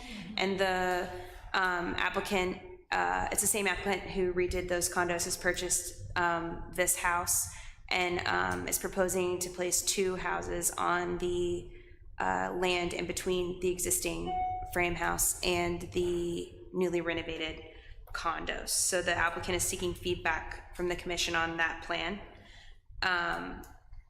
The lot measures 0.86 acres and is zoned as traditional neighborhood residential. And the main design guidelines here would be the design guidelines for new construction in a historic district. So Jeff Williams is here on behalf of the applicant. And I'll pull up a picture of the house we're talking about, so everyone. Good afternoon, I'm Jeff Williams with Williams Engineering, representing Mr. Albritton. I think Kate laid it out very well. You've got a larger lot. We're proposing to put these 2 units on about 0.46 acres. It'll join up and kind of blend with the travel through and the parking for the existing condos. We're going to kind of share a drive there, so everything's kind of together. The houses that are being proposed, the house to the front is lined up with the front porch of the existing structure to the west, and it's approximately 5,300 square feet, counting all levels. The house to the rear is about 20, I forgot. I had it memorized and I forgot. It's like 1,800 square foot footprint. Yeah, 1,800 square foot. 2 stories. Right, it's a 2-story with a total of a maximum of 3,600 square feet. Been working on the site for some time, had some challenges. We're preserving the 2 bigger trees that are in the front yard. There are no other substantial sized trees where we're putting these units. There are some smaller sized trees. There's some larger trees in the rear. And I've been working with the city staff trying to make sure I can build these the way that they're shown on these drawings. And I think the architect has done a good job of trying to match the area surrounding, having a blend between the older house and the condos that are being redone. So we're maintaining a good bit of green space as it stands right now. We've got 52% green space preserved. I think the requirement is 50%. To be clear, staff hasn't. I'm sorry to have special needs, but I'm not sure I know exactly where this lot is. It's an existing vacant lot, is that correct? So the lot consists of a house that sits on the western side of the lot, and where we're proposing putting these 2 units is basically a blank side yard that's elevated above the house slightly. It drops down severely in the rear, which would be to the north, and sits about 3 feet above the condominiums to the east. So the condominiums in the drawing are at the corner of 9th and University. So you head west down University, it'd be the first structure on the right would be the existing structure. And there's a half an acre, just under half an acre yard space that lies between the condominiums and the existing house. And those existing condominiums, those are the ones that they're being remodeled right now? Yes. Yeah, they're on the corner. And will part of our decision be the demolition of a house facing University Avenue? No. There's no demolition, no, sir. Jack, it's to build 2 new structures in that side lot next to the large house, to the east of the large house. Okay, thank you. And I'm just gonna say, Jeff mentioned he's been meeting with city staff, which he has, about the placement of the houses on the lot and potential stormwater management for the lot and that kind of thing, but staff has not met with anyone on the architecture that's proposed. So this is proposed by the applicant. Would you like, Building architecture. would you like somebody to speak on the architecture now? Y'all have any site issues? I'm more the site guy. Have the architect here that can talk about the proposed structures, and even have landscape architect to discuss any landscaping that might come up. So tell me again about the drive. Okay, so if you look at the drawing, the existing drive would be the part that's not shaded. So instead of having the cars, the way they're coming in to park for the existing condos, it's kind of a parallel situation because it's very narrow. So what we propose is having a joint drive that you could drive through in a one-way direction, park on either, you could park to the right and go into the condominiums, or you can pull into a garage into the 2 units being proposed, utilizing the existing entrance to the condominium project. So you're sharing the drive with? Yes, ma'am. With the condominiums?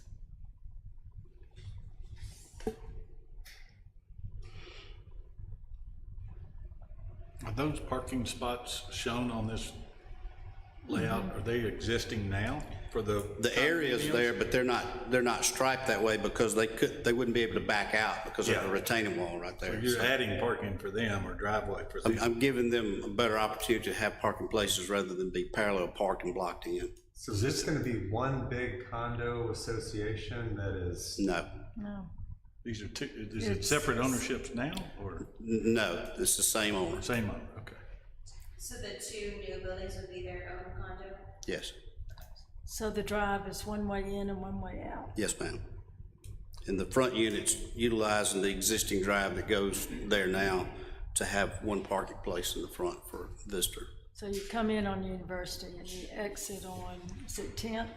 9th. 9th? Yes, ma'am. 9th.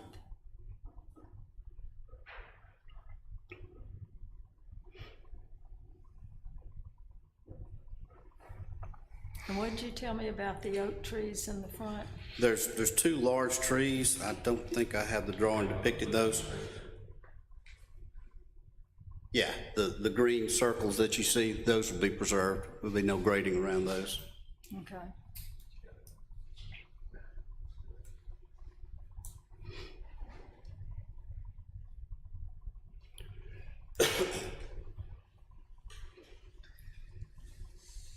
Well, I don't see a problem with the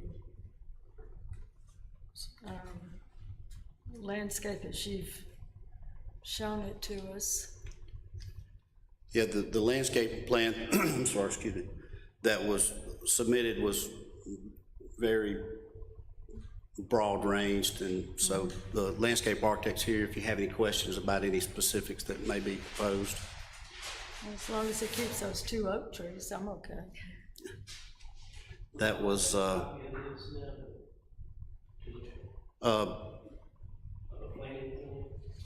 we've got a little more detailed landscape plan to look at if you'd like. Okay. Come and talk about the architecture.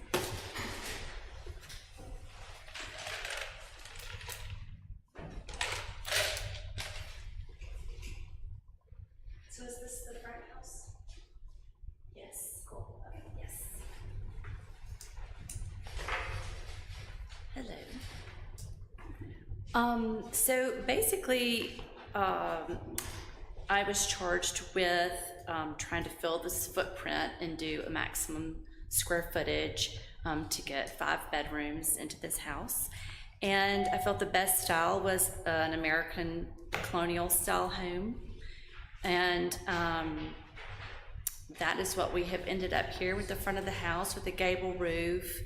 a small front porch, a side porch, and then if you look at the floor plan, the idea was to create a little bit of privacy in the front, and so a family, if they wanted to purchase the house, could have a private back porch and fenced-in yard.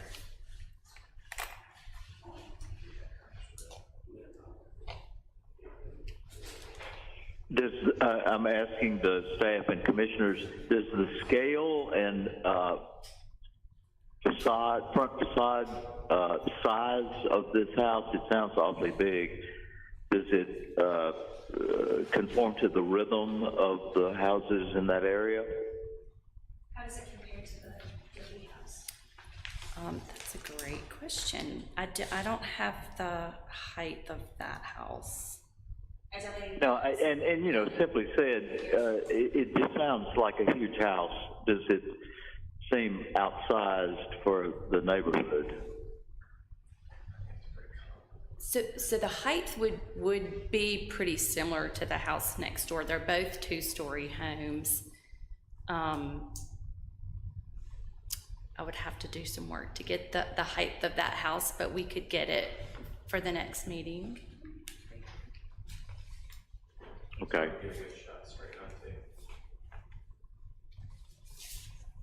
I think that would be helpful to compare for the commission. What is the age of that house next door? I have it. It did. Here. Can you go back to the report? 1878. See, I can't remember the exact date. Yeah, we have it as circa 1878, so we must not have a standpoint for that. But, So it's gonna be tall.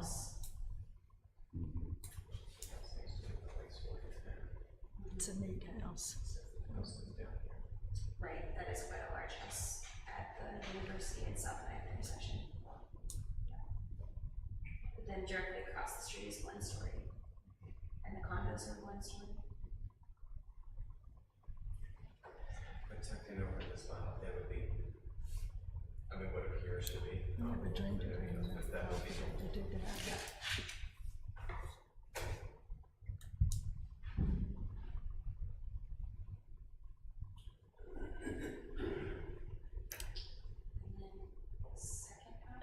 Yeah, the second house is compatible with the first one that you.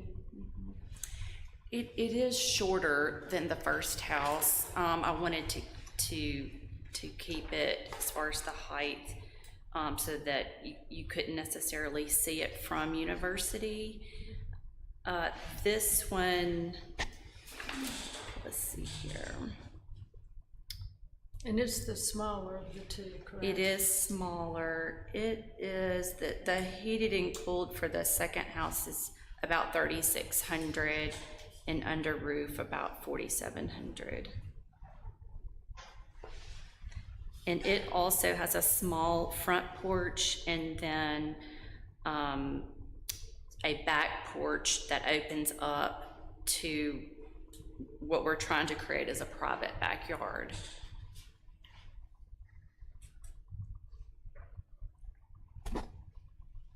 So this one has a front-facing garage. Does the first house have a front-facing garage?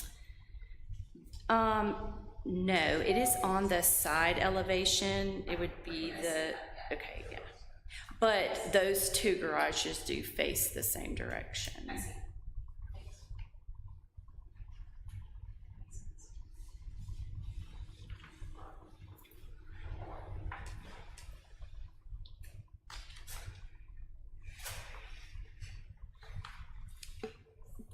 Yeah, it's front facing, but you don't really see it from the road. Right.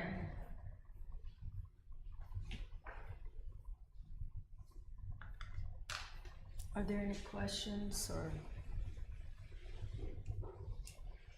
anything that anybody would like to add Is or the ask? current structure on the property, not the condos, but the actual house, is it also, did you mention it was American, what type of architecture did you say? So these were Gothic? No, what did you say? I'm proposing more of a, just a traditional colonial style home. The one, what is the Doty house defined as? Would it be more?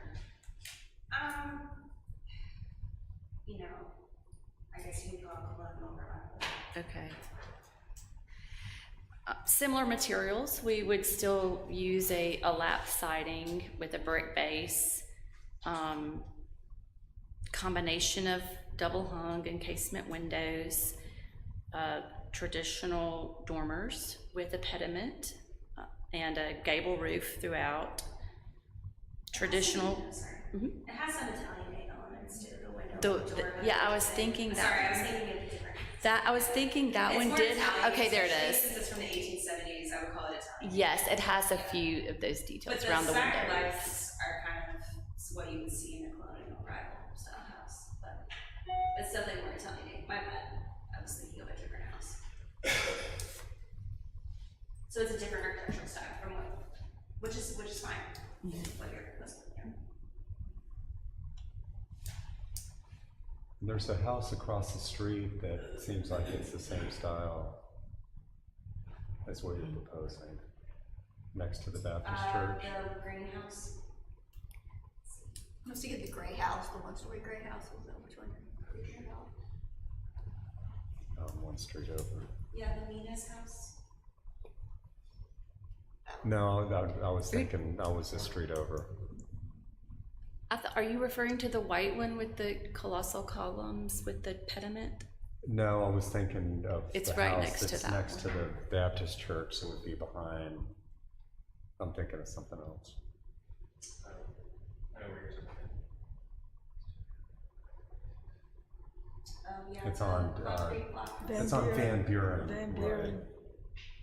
Also on University, we have, There's a White House right across the street from Odie Methodist that sort of has this kind of colonial look. it's where, Yeah, that's a rental. That's Rex Brown's house, that's what it is. Yeah, that's what That I one. thought you were talking about, Jimmy. That one. That one. No, I was talking about the one on Van Buren, but Yeah, but that one someone else was talking about. Similar, I mean, it appears to be similar scale.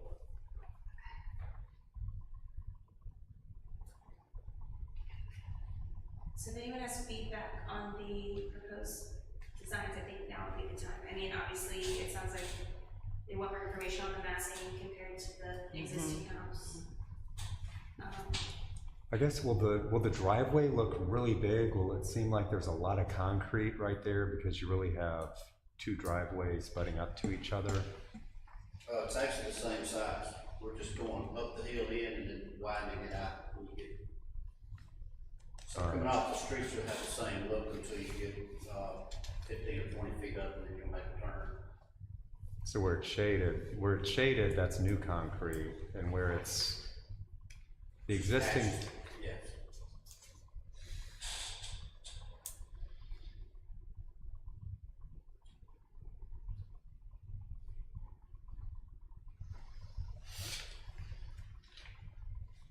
Do you have any other questions for the commission? I don't.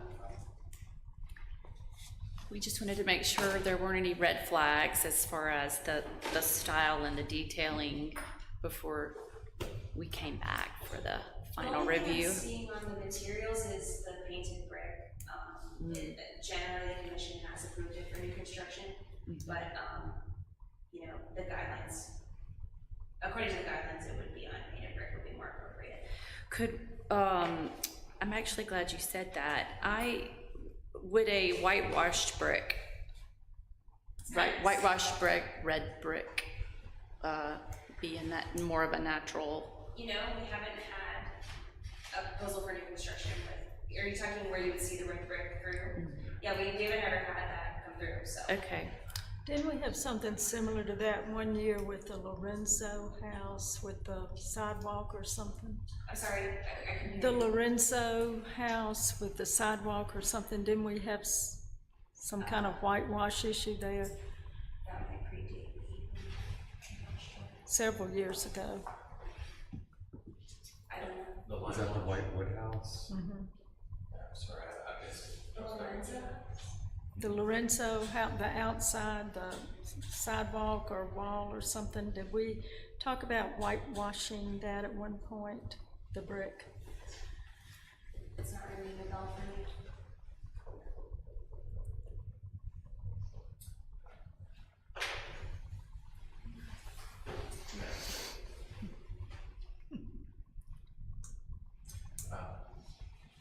Y'all want to see a landscaping plan? Yes. He has enough to hand out. Open his property.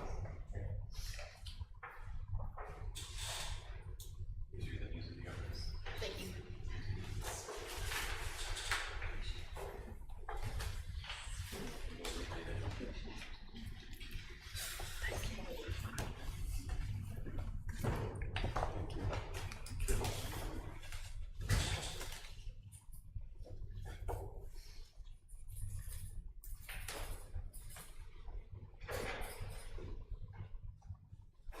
Looks nice.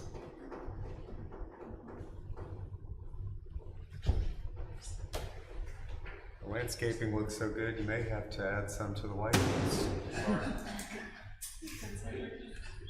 That's something to what? So the To landscaping the looks so good, house, to the the- existing house is gonna need to be improved. Keep up with the Joneses. I don't know that the Doties want to do that.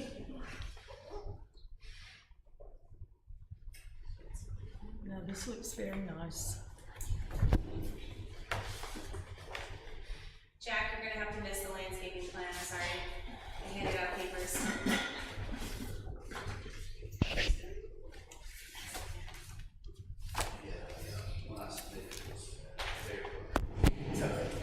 And it's still complimentary review, it's not like this is no shame, there's just one Jack. This paper.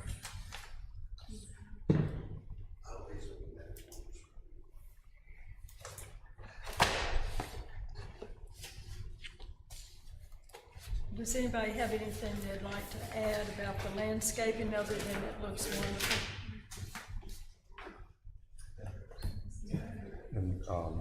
And I'm sorry, the existing house is gonna be its own, House. it's its own house on its own lot, and the lot's subdivided, and then the two houses, Will be new construction. new construction, and so the two new houses are a condos. Right, if I Association. understand correctly, they're gonna subdivide the original house, Jeff can check with them, they're gonna subdivide the original house off onto its own lot, and then the new lot will have two buildings that will be their own residential common interest development, so essentially they'll have covenants between the two of them. And then, But it won't be with the The condos. condos next door, it's a separate condo ownership that's already in place, next door, and the condos that are in. and they're gonna have to share a driveway, and that's their issue to work out. Yes, and that, they can do that on their own. Right, all right. Although we do require, that the covenants are turned in at the time of subdivision, so. Yeah, I mean, I can just see that. That's not a really a thing for this commission, but yes. All right. Okay. Okay, if there's no other feedback, I'll have a motion to adjourn in a moment. Yes. Do I have a motion to adjourn? Yes, please. Do I have a second? Second. Meeting's adjourned.